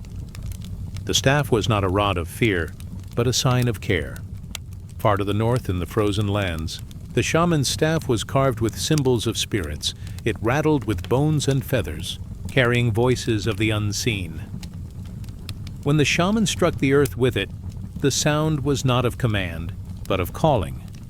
It was the rhythm that opened paths between worlds.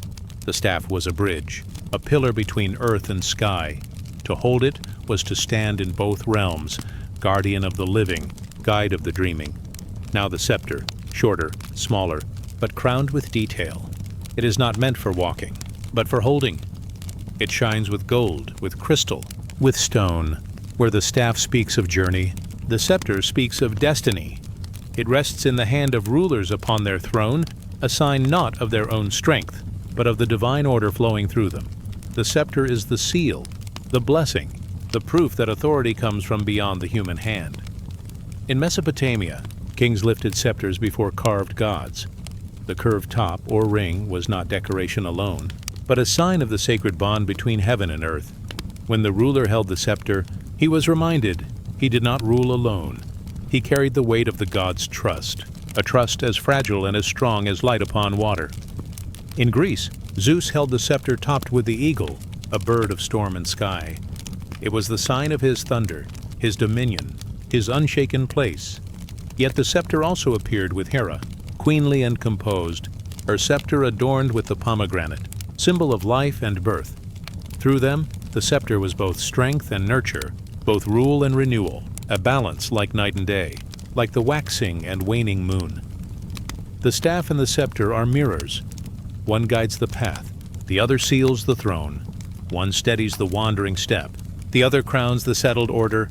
Together they tell the story of power joined with service, authority joined with care. Without the staff, the scepter is empty. Without the scepter, the staff is rootless, but together they create harmony. Picture now an ancient hall. Pillars rise tall into shadow. Torches burn low. And at the center, a ruler stands. In one hand a staff, tall and simple; in the other a scepter, bright and adorned. He does not shout, does not boast, he only stands, balanced between the two, between journey and throne, between movement and rest, between earth and sky. The Hebrew prophets once spoke of staffs. Moses raised his staff, and waters parted. He struck the rock, and water flowed. The staff was not magic, but a channel. It showed that when lifted in faith, the earth responds. It was a sign that even the desert holds springs, that even the sea holds a path. The staff carried trust, and through it the people were led. In Rome, lictors carried rods bound together, the fasces, not as weapons, but as reminders of unity. Each rod alone could break, but bound, they held strength. The staff, in this way, became more than a stick. It became the bond of many lives, woven into one authority. Close your eyes to the image. The staff rests beside you, tall and quiet. The scepter glimmers faintly, resting in gentle hands. They do not demand. They do not oppress. They remind you of balance, of guidance, of the unseen thread of order woven through the world. The staff says, walk with care. The scepter says, rule with wisdom. The staff whispers, protect. The scepter whispers, blessed together they sing a soft song, a song of harmony, a lullaby of the ages. The night deepens. Candles burn lower. The staff leans against the wall of the temple. The scepter rests upon an altar, glowing in silence. Their power is not in noise, but in stillness. Not in conquest, but in presence. You breathe slowly, in rhythm with the ages. You feel the weight of the staff, grounding your steps. You feel the light of the scepter, crowning your spirit. Both are with you. Both are gentle. Both are eternal. Let the staff guide your dream. Let the scepter bless your rest. They will carry you through the shadowed paths, through the halls of memory, into the wide, quiet fields of sleep. And as you drift, the staff stands watch at your side. The scepter glows softly at your head. Together, they keep balance. Together, they hold peace. Let us drift onward, under the gaze of ancient symbols, into the soft horizon of dreams. Now rest as the stars return, and the staff and scepter guard your sleep. Night folds softly around the earth. The stars gleam above like silver seeds, scattered in dark soil. The air is still, holding the hush of ancient forests. In this quiet, a shape rises in the mind's eye. It is tall, rooted, and reaching. It is the sacred tree. The tree stands between worlds. Its roots sink deep into the dark, hidden earth. Its trunk rises steady, a pillar of the present. Its branches spread wide, stretching to the heavens. It is the meeting place of realms. Earth below, sky above, spirit within. Every culture has whispered its story, each one a reflection of the same truth, that life is held together like a tree, growing upward and downward, ever balanced, ever alive. Breathe with the image. The tree sways gently in a wind that is both real and unseen. Its leaves shimmer, catching moonlight like droplets of water. Its bark carries the scars of ages, yet still it stands. The sacred tree is not hurried, for it knows that all things come in their season.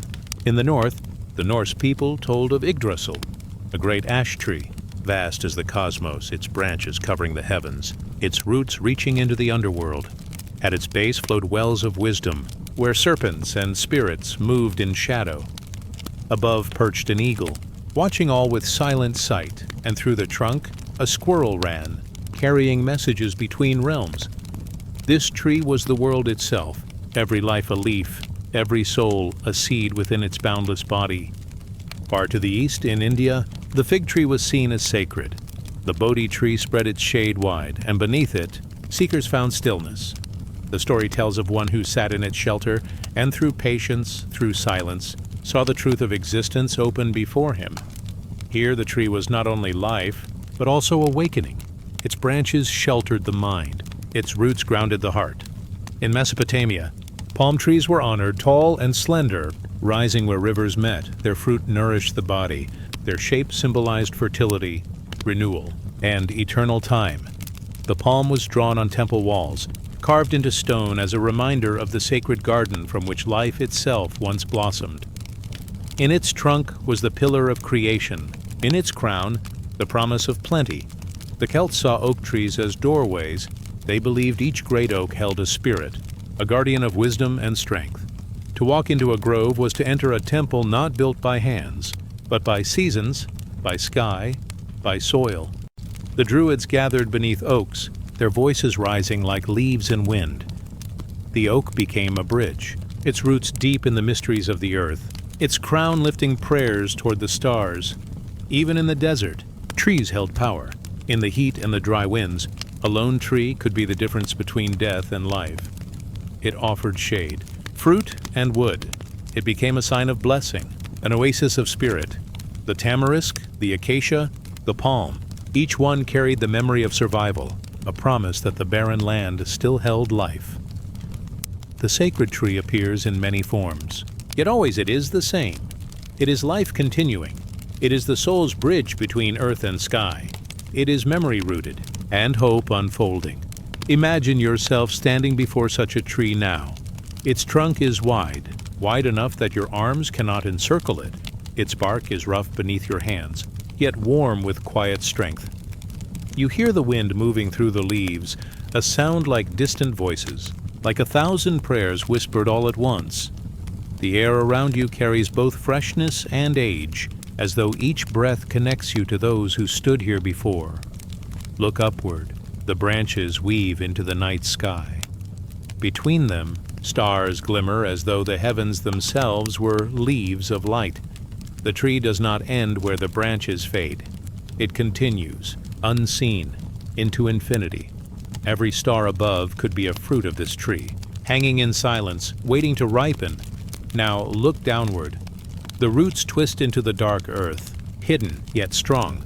They drink from unseen waters, anchoring the tree through storms and years. The roots hold memory. They hold the bones of the past, the stones of old temples, the soil of forgotten times. They are the unseen hands that keep the tree standing.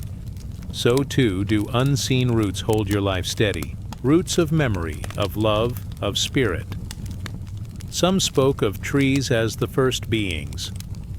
From their branches, humankind was shaped. From their fruit, knowledge was tasted. From their wood, fires were kindled. The tree was not apart from life. It was life itself. Its cycles mirrored the cycles of the soul. Seed, growth, blossom, fruit, fall, stillness. Renewal, a circle without end. Others told of a tree at the world's center. Guarded, glowing, untouchable. Its fruit was eternal youth. Its sap, divine light. To find it was to find the heart of existence, the secret wellspring that nourished all. Though hidden, it was always near, for in every tree one glimpses its reflection. The sacred tree is also within. Your spine is a trunk, your breath, the wind through leaves, your thoughts, the branches spreading wide, your heart, the roots sinking deep. You are a living tree, standing between earth and sky, a bridge of body and spirit. The night deepens, yet the tree remains clear. Its crown sways under the stars. Its roots rest in silence. All around, the forest seems to breathe. Each tree holds its own story, yet together they form a single chorus. A forest is a temple where countless prayers rise at once, woven together like branches. Let the tree's calm enter you. Feel its strength steady your breath. Feel its patience soften your thoughts. The sacred tree has no need to hurry. It grows as it should, in its season, in its time. So too does your spirit unfold. Nothing is rushed. Nothing is lost. All is rooted. All is reaching. And as sleep approaches, see yourself resting at the base of the tree. The roots cradle you like a mother's arms. The branches shelter you like a roof of stars. The trunk stands guard, a pillar of strength in the night. You are safe here. You are part of the tree. You are its leaf, its fruit, its seed. The sacred tree whispers in leaves and silence. It says, grow. It says, rest. It says, you are held. Now, drift onward. Let the tree's branches carry you into dream. Let its roots hold you in peace. Now rest, as the stars return and the sacred tree watches over your sleep. The night deepens, and silence spreads across the earth. The stars soften, half hidden by drifting clouds. The air feels gentle, cool, and secretive. Shadows stretch long over the land, as though the world itself wears a cloak of quiet mystery. You step softly into this dream. There's no fear here, only stillness. The path before you is lit by the dim glow of lanterns, their flames flickering like whispers. Beyond the light, veils of shadow fold across the ground, inviting you to wander deeper. Long ago, people told of veils and coverings, symbols not of hiding, but of reverence. To veil was to honor mystery, to place a mask. Upon the face was to step into the sacred. To walk through shadow was to move closer to truth unseen. The veil has always been more than cloth. It is the curtain between worlds, the line between what is known and what is hidden, the shimmering layer between the visible and the invisible. When the veil falls, the ordinary softens. When the veil lifts, the spirit perceives. In temples of the old world, there were curtains hung before inner chambers. Beyond them rested statues, flames, or sacred objects. Few were allowed to pass. The veil marked the place where the human met the divine. It said, "Step gently. What lies beyond is not for every eye." In Egypt, the goddess Isis was shown veiled. Her covering was not weakness, but strength. It told of mysteries too deep for quick sight, of wisdom that required patience, silence, and devotion. To lift her veil was not to uncover, but to be ready, ready to see with more than eyes, to feel with more than hands. In Greece, priestesses veiled their heads during rites. It was a way of setting apart the moment, of stepping from the daylight of common life into the twilight of the sacred. Behind the veil, the self was no longer just one person. It was joined with memory, with myth, with the divine. The veil became a bridge. In other lands, masks were shaped with care, carved of wood, painted with color. They were placed upon the face in ritual. When the mask was worn, the human stepped aside. A spirit entered, a god, an ancestor, a force beyond the flesh. The mask was both concealment and revelation. It hid, but it also revealed something deeper, a truth that could not be spoken, only embodied. And then there are shadows. Not the shadows of fear, but the gentle ones of dusk, the soft folds of night. Shadows have always been companions of mystery. They remind us that light and dark belong together, that what is hidden is not gone, that silence and stillness have their place, just as much as sound and brightness. To walk in shadow is to learn trust. One does not see everything, yet one feels the path beneath the feet, hears the breath of wind in the trees, knows that the stars still shine above even when clouds conceal them. The shadow is a veil, and behind it rests another layer of truth.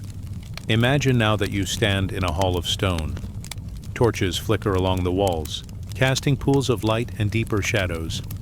Before you hangs a great curtain, woven of dark fabric, heavy and still. It moves slightly in the breath of the air. Behind it, silence waits. You do not need to part the veil. It is enough to stand here to feel the weight of its mystery, to sense that what lies beyond is sacred. The veil teaches patience. It says, not all things must be seen at once. It says some truths unfold slowly, like a flower that waits for dawn. It says, rest for what is hidden is not lost, but simply waiting for its time. Cultures told stories of the thin places, moments when the veil between worlds grew light. In dreams, in twilight, in holy festivals, the spirit could pass through, and the dead could speak with the living. Masks were worn not only to hide from wandering souls, but also to welcome them, to meet them halfway in the dance between realms. The veil is not a wall. It is a soft curtain. It can be lifted, or it can rest gently in place. It is the shadow that gives the flame its glow. It is the silence that makes the song more sweet. Without shadow, there is no depth. Without concealment, there is no wonder. Think now of the moon. Even it wears veils, sometimes full, sometimes hidden, sometimes only a sliver behind drifting clouds. Its beauty is not less when concealed. If anything, The hidden moon draws the heart even closer, longing for its return. The veil of night does not steal the moon's light. It only teaches us to wait, to listen, to trust. The veil of shadows lives within too. Your mind has places unseen. Your heart has chambers not yet lit. Dreams move through you like figures behind a curtain, not yet clear, but felt in their presence. This inner veil is part of your journey. It reminds you that you are more than what is known. You are also what is hidden, what is waiting, what is still unfolding. Some wisdom comes only in shadow. The shadow cools, the shadow calms. It is the resting place of thought, the cradle of dream, the soft cover beneath which the soul may sleep. Imagine a garden at night. The flowers close their petals, covered in veils of darkness. The wind moves softly, carrying the fragrance of earth and bloom. You walk slowly among the paths, shadows playing across the ground. Each shape is familiar, yet slightly concealed. The garden is not less alive in shadow. It is simply quieter, more mysterious, more sacred. You pause beneath a tree, and the shadows gather like a cloak around you. They do not weigh heavy. They feel light, protective, soft. The shadows are a veil, and within them you feel safe, like a child beneath a blanket, like a star behind a cloud still shining, yet hidden in rest. The ancients knew this truth. To embrace the veil is to honor mystery. To trust the shadow is to honor life's balance. For not all must be known, not all must be seen. Some things are kept in quiet, waiting, dreaming, and so, as your body softens and your breath slows, feel the veil of shadows close gently around you, not as darkness, but as shelter, not as fear, but as peace. The veil is the night, covering the day. The veil is the dream covering the waking. The veil is the rest, covering the weary. Now drift beneath it, the veil carry you into stillness. Let the shadows guide you into quiet. Now rest as the stars return and the veil of shadows folds softly over your sleep. The night is quiet. The stars breathe slowly above the horizon. A hush spreads across the earth, like a soft blanket drawn over all living things. You drift along this stillness, the world turning gentle, the air filled with unseen patterns. A head carved in stone. You notice the sign of a spiral. It curves inward, then outward, a path without beginning, a path without end. The spiral glimmers in moonlight, as though it is alive, as though it is breathing with you. The ancients drew spirals on cave walls. They carved them on stones set deep in the ground. They traced them into wood, onto bowls, and upon the doors of their temples. The spiral was no ornament. It was a teaching. It was a reminder. It whispered of life's unfolding journey. Spiral begins at a point. So does each life. From a seed hidden in earth, from a spark hidden in darkness, the path circles outward, expanding, widening, moving into growth. It does not rush. It curves gently, again and again, each turn opening into the next. And yet the spiral also draws inward. It curves back to the center, to the heart of stillness, to the hidden source. To follow the spiral is to know both movements, the outward dance of becoming and the inward return of remembering. In Celtic lands, spirals were carved into sacred stones. Some showed a single spiral, some three entwined. They told of the cycles of nature, birth, life, death, and birth again. The spiral reminded the people that all things flow into one another, that nothing ends completely but turns and turns into new forms of being. In Greece, too, the spiral was known. The labyrinth wound in circles, leading not to confusion but to the center, to a place of meeting with the soul. To walk the spiral path was to meditate with the body, each step drawing one closer and then outward again, renewed. In shells along the shore, the spiral appears again. The chambered nautilus grows its home in this shape, each new ring expanding upon the last, never destroyed, never forgotten, only added to like memory, like wisdom, like the soul's unfolding. In galaxies above, the spiral spins among the stars, arms of light curl outward, dancing through the endless dark. The smallest shell mirrors the greatest heavens. Both whisper the same. Song life expands, life returns, life becomes. Now, imagine yourself walking a spiral path. The ground is soft beneath your steps. Lanterns glow along the way, their flames steady, their light warm. You move gently along the curve, feeling the rhythm of the turns, round and round, closer and closer, until you reach the still center. At the heart of the spiral, there is silence, a resting place, a pause. Here, you breathe deeply.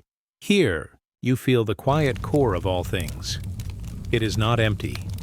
It is full, overflowing with presence, with unseen strength, with the peace that waits beneath movement. Then, slowly, you begin the journey outward. Step by step, you carry the silence with you. The spiral teaches you this. You do not leave the center behind. You carry it within you, into each widening turn, into each new horizon. The spiral is time itself. It is the cycle of the moon, waxing and waning. It is the growth of the tree, rings hidden in the trunk. It is the rhythm of breath, inward and outward, always returning, always becoming. Some said the spiral was the soul's journey, that each lifetime is but one curve, one ring in the great pattern, that birth and death are not ends, but doorways into another turn. The path keeps moving, gently, endlessly, back to the source, out to the world, and back again. Others saw the spiral as the dance of spirit, a symbol of rising energy, lifting from the ground, twisting upward like smoke, like the curling arms of flame, like prayer ascending into the sky. To follow the spiral upward was to reach toward light, to grow beyond the self, to become more than one had been before. The spiral is also within you. Your breath is a spiral. Your heartbeat, your thoughts, your dreams turning gently, moving outward to the world, and inward to your quiet depths. To live is to move in spirals. To love is to move in spirals. To dream is to move in spirals. Think now of water flowing down. It forms whirlpools, circling, yet always moving deeper. Think of smoke rising upward. It curls as it climbs, never straight, always soft, always spiraling. So too does the spirit rise and return. The spiral teaches that nothing is wasted. Every step, even those that seem to circle back, belongs to the path. Every turn brings you closer, even when it feels far. The spiral holds all things in balance. Forward and back, outward and inward, life and rest, becoming and remembering.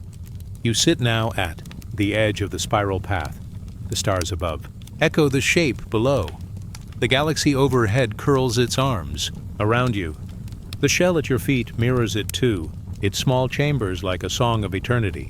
From the smallest to the greatest, all things move in this rhythm. The spiral whispers to you, be patient, be gentle. Your journey is unfolding as it must. Each turn carries you deeper, and each turn carries you onward. There is no need to hurry. There is no need to fear. The spiral of becoming cradles you, guides you, rests with you. Let the spiral wrap around your breath. Let it carry you inward, toward quiet. Let it carry you outward, toward dreams. The spiral of becoming is endless, and you are safe within its turning. Now rest, as the spiral continues. Rest, as the stars turn in their gentle arms. Rest, as your spirit flows inward and outward. The spiral holds you. The spiral soothes you. The spiral becomes you. Let us drift onward, softly, slowly, within the spiral of becoming. The night is deep. The stars are quiet lanterns above the earth. The wind moves softly, curling through branches, touching stone, brushing skin like the gentlest of veils. You drift through this silence, moving toward a hall of shadows where candles wait in secret alcoves. Their light flickers, golden and patient, and on the walls, hands are carved in stone, open palms, raised fingers, hidden signs. The hand has always been a vessel of meaning. It holds, it gives, it blesses, it swears. Long before words were written, hands spoke silently. A palm pressed to another was a bond. Fingers lifted to the sky were a prayer. A hand resting on the heart was a vow. The ancients believed the hand carried both power and promise. To mark a hand on stone was to leave behind a presence, a trace of spirit enduring beyond time. In caves of old, red and black hands were painted on the walls. Some were stenciled, some pressed. Some spread wide as if reaching outward. They were not decoration alone. They were offerings, reminders that humans once stood there. That breath once filled that place. The handprint became a bridge, a way of saying, I was here, and I touched the eternal. Later, in temples, hands were carved in blessing. Some raised with fingers spread, warding off harm. Some pressed together in prayer. Some holding sacred objects. A staff, a branch, a flame. The faithful believed that to glimpse these hands was to receive unseen protection. The gesture itself was a shield of spirit, woven in silence, given in trust. Imagine a circle of seekers, gathered beneath moonlight, their faces hidden in hoods, their voices low as flowing water. They lift their hands in unison. Each gesture is different, yet each is part of a language without words. One hand calls for blessing, another swears an oath. Another seals a bond. The air hums with quiet power. The night listens and the stars seem closer. The raised hand, open and steady, was often seen as a sign of truth. To lift it was to say, my words are pure. It was oath and witness, a gesture that bound the speaker to their spirit. The ancients trusted this sign, believing that hands could not lie. The open palm showed nothing hidden, nothing concealed. It was clarity itself, but the closed hand, fingers curling inward, was mystery. It held secrets, kept powers safe, guarded knowledge not yet ready to be shared. Some cults believed a closed hand was a key, carrying hidden fire within. To open it at the right moment was to reveal wisdom, to release blessing, to pass on strength. Hands also offered protection. Amulets in the shape of a hand were worn across deserts and seas. The palm stood as a barrier against wandering spirits, against shadows that might harm. These charms were carried by travelers, by mothers, by children at night. To hold the symbol of a hand was to feel watched over, as though an unseen guardian was always near. Think of the hand as a bridge between body and spirit, between earth and sky. When it touches the soil, it feels the heartbeat of the land. When it lifts upward, it reaches the stars. When it touches another hand, it joins two spirits as one. It is both humble and holy, ordinary yet eternal. You wander deeper into the hall of memory. The carvings grow more intricate. A hand holding flame, a hand pouring water, a hand scattering seeds. Each gesture is a story, a prayer carved into stone, fire for spirit, water for purity, seeds for renewal. The hands speak without sound, yet their voices surround you. Some tell of blessings, a gentle palm laid upon a head, passing peace from one soul to another. The blessing hand was believed to carry divine current. Like a stream flowing from unseen springs, to feel its touch was to be strengthened, to be comforted, to be wrapped in protection. Other hands tell of healing. In ancient rituals, hands hovered over the body, moving softly like wings of light. They were said to draw out shadows, to bring balance, to soothe pain. Even now, the touch of a hand can calm, can remind us we are not alone, can return us to stillness. There were also hands of offering, hands that carried gift to the fire, to the altar, to the unseen world, grain, fruit, flowers, shapes of clay and stone. To give with the hand was to show gratitude, to join the endless exchange between human and divine. The hand became a river of giving, never empty, always flowing. And there were hands of silence, a finger pressed gently to lips, a sign to protect mysteries, to keep the sacred veiled. Some teachings were not spoken aloud, but guarded until the spirit was ready. The hand of silence was gentle, never harsh. It reminded seekers that some truths bloom slowly, like flowers opening only in the night. Now the hall around you grows darker. The candles grow smaller, their flames bending low. The hands carved in stone seem to shimmer in the shadows. They move like living things, guiding you forward. Some open in welcome, some point toward hidden doors, some rest in stillness. At the far end of the hall, you see a single hand carved larger than the rest. The palm is open, the fingers reaching upward. It glows faintly, as if catching light not of this world. This is the hand of blessing, the hand of peace. You stand before it, and the silence deepens. It is as though the stone itself breathes, as though the air bows low. In this moment, you understand what the ancients knew. The hand is never only flesh and bone. It is a vessel, a symbol, a language of the soul. To raise it is to call on the eternal. To open it is to give. To close it is to keep safe what is sacred, to rest it upon. Another is to share peace. The hall fades now. The carvings grow dim. The candles drift into memory. Yet the hands remain with you, not in stone, but in spirit. They move softly in your dreams. They rest upon your heart. They guide you with gestures unseen. The night is quiet once more. The stars breathe above. The air is calm as still water. The hidden hand has spoken without sound, without words. It blesses you as you rest. It protects you as you drift. Let us drift onward, into the silence of hands, into the peace of blessing, into the stillness of night. Now rest as the stars return, and the hidden hand watches over your sleep. The night is hushed. The stars lean close, listening. The wind moves like a soft breath through branches, through corridors of stone, through hidden paths where footsteps fade. You find yourself drifting toward an ancient threshold.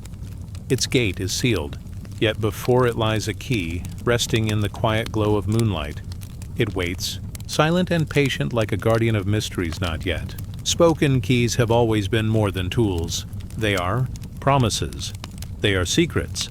They are the meeting place between what is closed and what is open, between what is known and what still waits. To hold a key in the hand is to feel the weight of possibility. It is the power to enter, to awaken, to begin. In the oldest tales, keys were given to initiates, not of iron or bronze alone, but of symbol and spirit. A key was not only metal, it was permission, it was trust, it was a sign that the seeker had reached the doorway between the outer world and the inner. Temple, to receive it, was to be welcomed into silence, into the deeper chamber of wisdom. Imagine a circle of torches flickering beneath a roof of stars. A guide steps forward, their face hidden in shadows. In their hands glimmers a key, simple yet shining. It is placed upon the palms of the seeker. The air grows still. The night seems to listen. The key is not spoken of, for its meaning is beyond words. It is felt like the hush of wind before dawn, like the stillness of water before it ripples into life. The lock, too, was sacred. A closed gate was not seen as denial, but as protection. It kept what was wholly safe until the spirit was ready. Just as seeds hide in soil until the right season, so wisdom hides behind its lock until the soul ripens to receive it. The lock was not a barrier, but a guardian. It waited, with patience as old as stone. In many temples, keys were carved in hidden corners, etched into pillars, woven into mosaics, some shaped like circles, some like stars, some like serpents winding around themselves. The spiral key, the star key, the serpent key. Each whispered of a passage, a movement inward, a movement onward. Each promised that the unseen could be touched.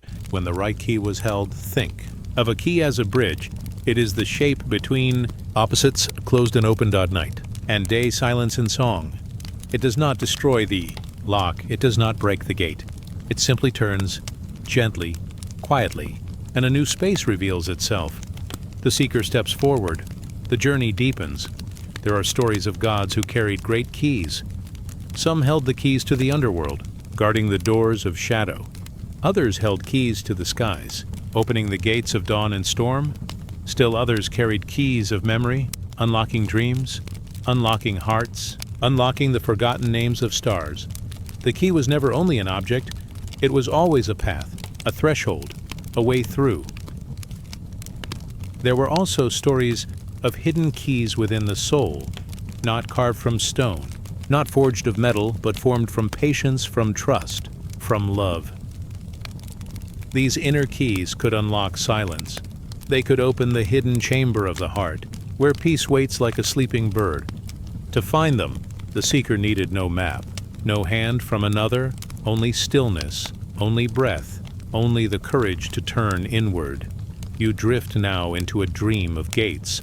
Tall arches shimmer before you, one shaped like water, one like fire, one like air, one like earth. Each has its lock, each has its guardian, and in your hand rests the key. It glows faintly, not with fire but with calm light. It fits each lock, though each gate opens only when the moment is right. The water gate ripples open first. Beyond it lies a river of stars. The key has unlocked reflection, memory flowing like silver streams. You step through and the water soothes, wrapping you in calm. Then comes the gate of fire. Its lock turns slowly. The door opens onto a flame that does not burn. It warms. It guides. It whispers of courage. The key has unlocked the spark within, the eternal ember. The gate of air follows. The lock is light. The key gentle. The door swings open into a field of winds. They lift you, carry you, wrap you in freedom. The key has unlocked breath, the spirit moving like wings. Finally, the gate of earth. The lock is steady, the door strong. When the key turns, the ground itself softens, revealing a garden without end. Roots curl deep, branches stretch upward, flowers glow like lanterns. The key has unlocked belonging, the bond between body and world. Each gate closes behind you, yet none are lost. Each remains within you, each unlocked forever. The key does not vanish. It rests quietly in your hand, waiting for the next passage, the next door, the next dream. The ancients taught that no key was wasted. Even if the gate seemed not to open, the turning prepared the soul. Each attempt, each moment of stillness, was itself a step. The key worked not only on doors, but on the one who held it. Patience polished it, hope shaped it, and in time, every lock yielded. The night grows softer now, the gates fade, the locks dissolve into mist. The key glimmers once more, then becomes a star small and bright resting above you. It shines not to awaken you, but to soothe you. It tells you that every closed door will one day open. Every mystery will one day be kind. Every hidden truth waits with gentle patience.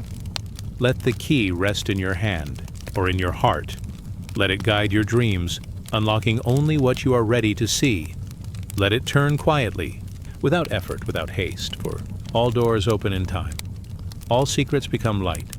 All seekers are welcomed home. Now the stars return. The winds are calm, the night watches with quiet. Blessing, the key to the unknown, has shown its path. No fear remains, only stillness.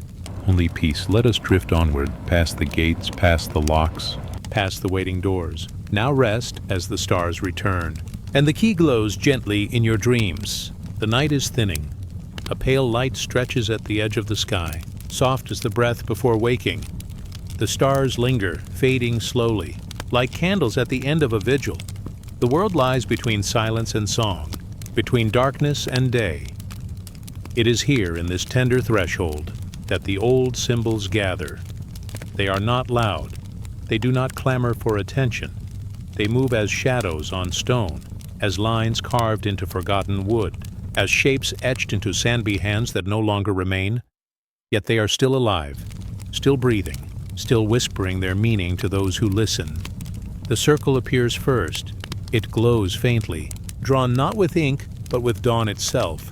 The circle has no beginning, no end. It is the path of the sun, the shape of the moon, the endless turning of the seasons. It is return, it is promise. It is the soft truth that all things flow back into themselves. To see the circle is to know the world is whole.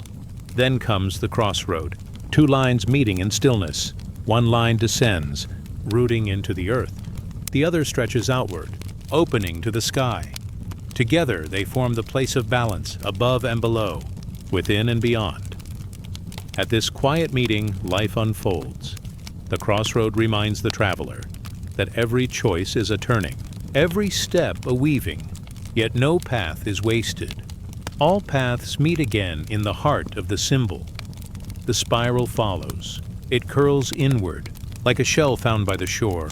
It curls outward, like smoke rising toward heaven. It is the symbol of journey, always moving, never hurried.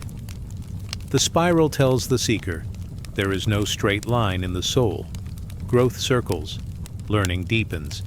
The center waits within as the outer ring expands. It is both seed and sky, always unfolding. From the shadows emerges the hand, open and steady. It is the sign of blessing, of oath, of protection, raised in stillness. The hand says, "You are safe. You are seen." In ancient gatherings, hands were painted on stone walls, their prints left as promises, their shapes as guardians. The hand remains still whispering kindness, still guarding the threshold of dreams. The key returns, its outline glowing faintly in the half-light. It is a passage, a gentle turning, a way through. The key speaks of mystery, of patience, of hidden doors waiting for the right touch. It does not force. It does not break. It simply fits, quietly, and the lock yields.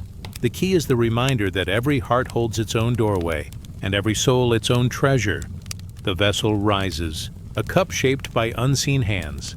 It is both empty and full.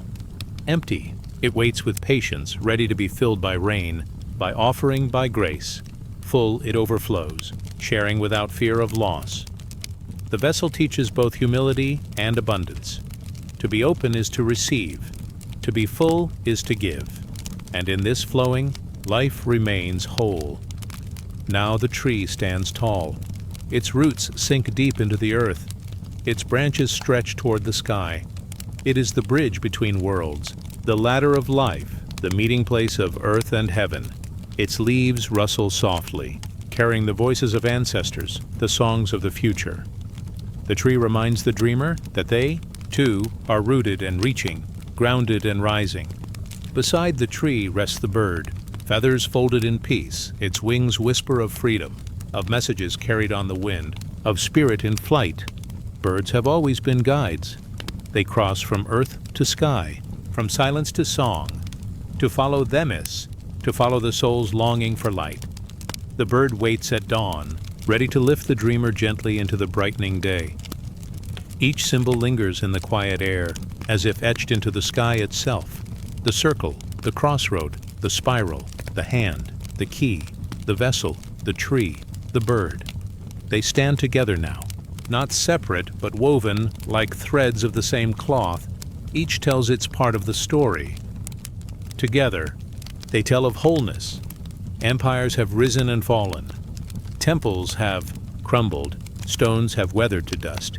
But these symbols remain, carved into caves, drawn upon clay, carried in songs.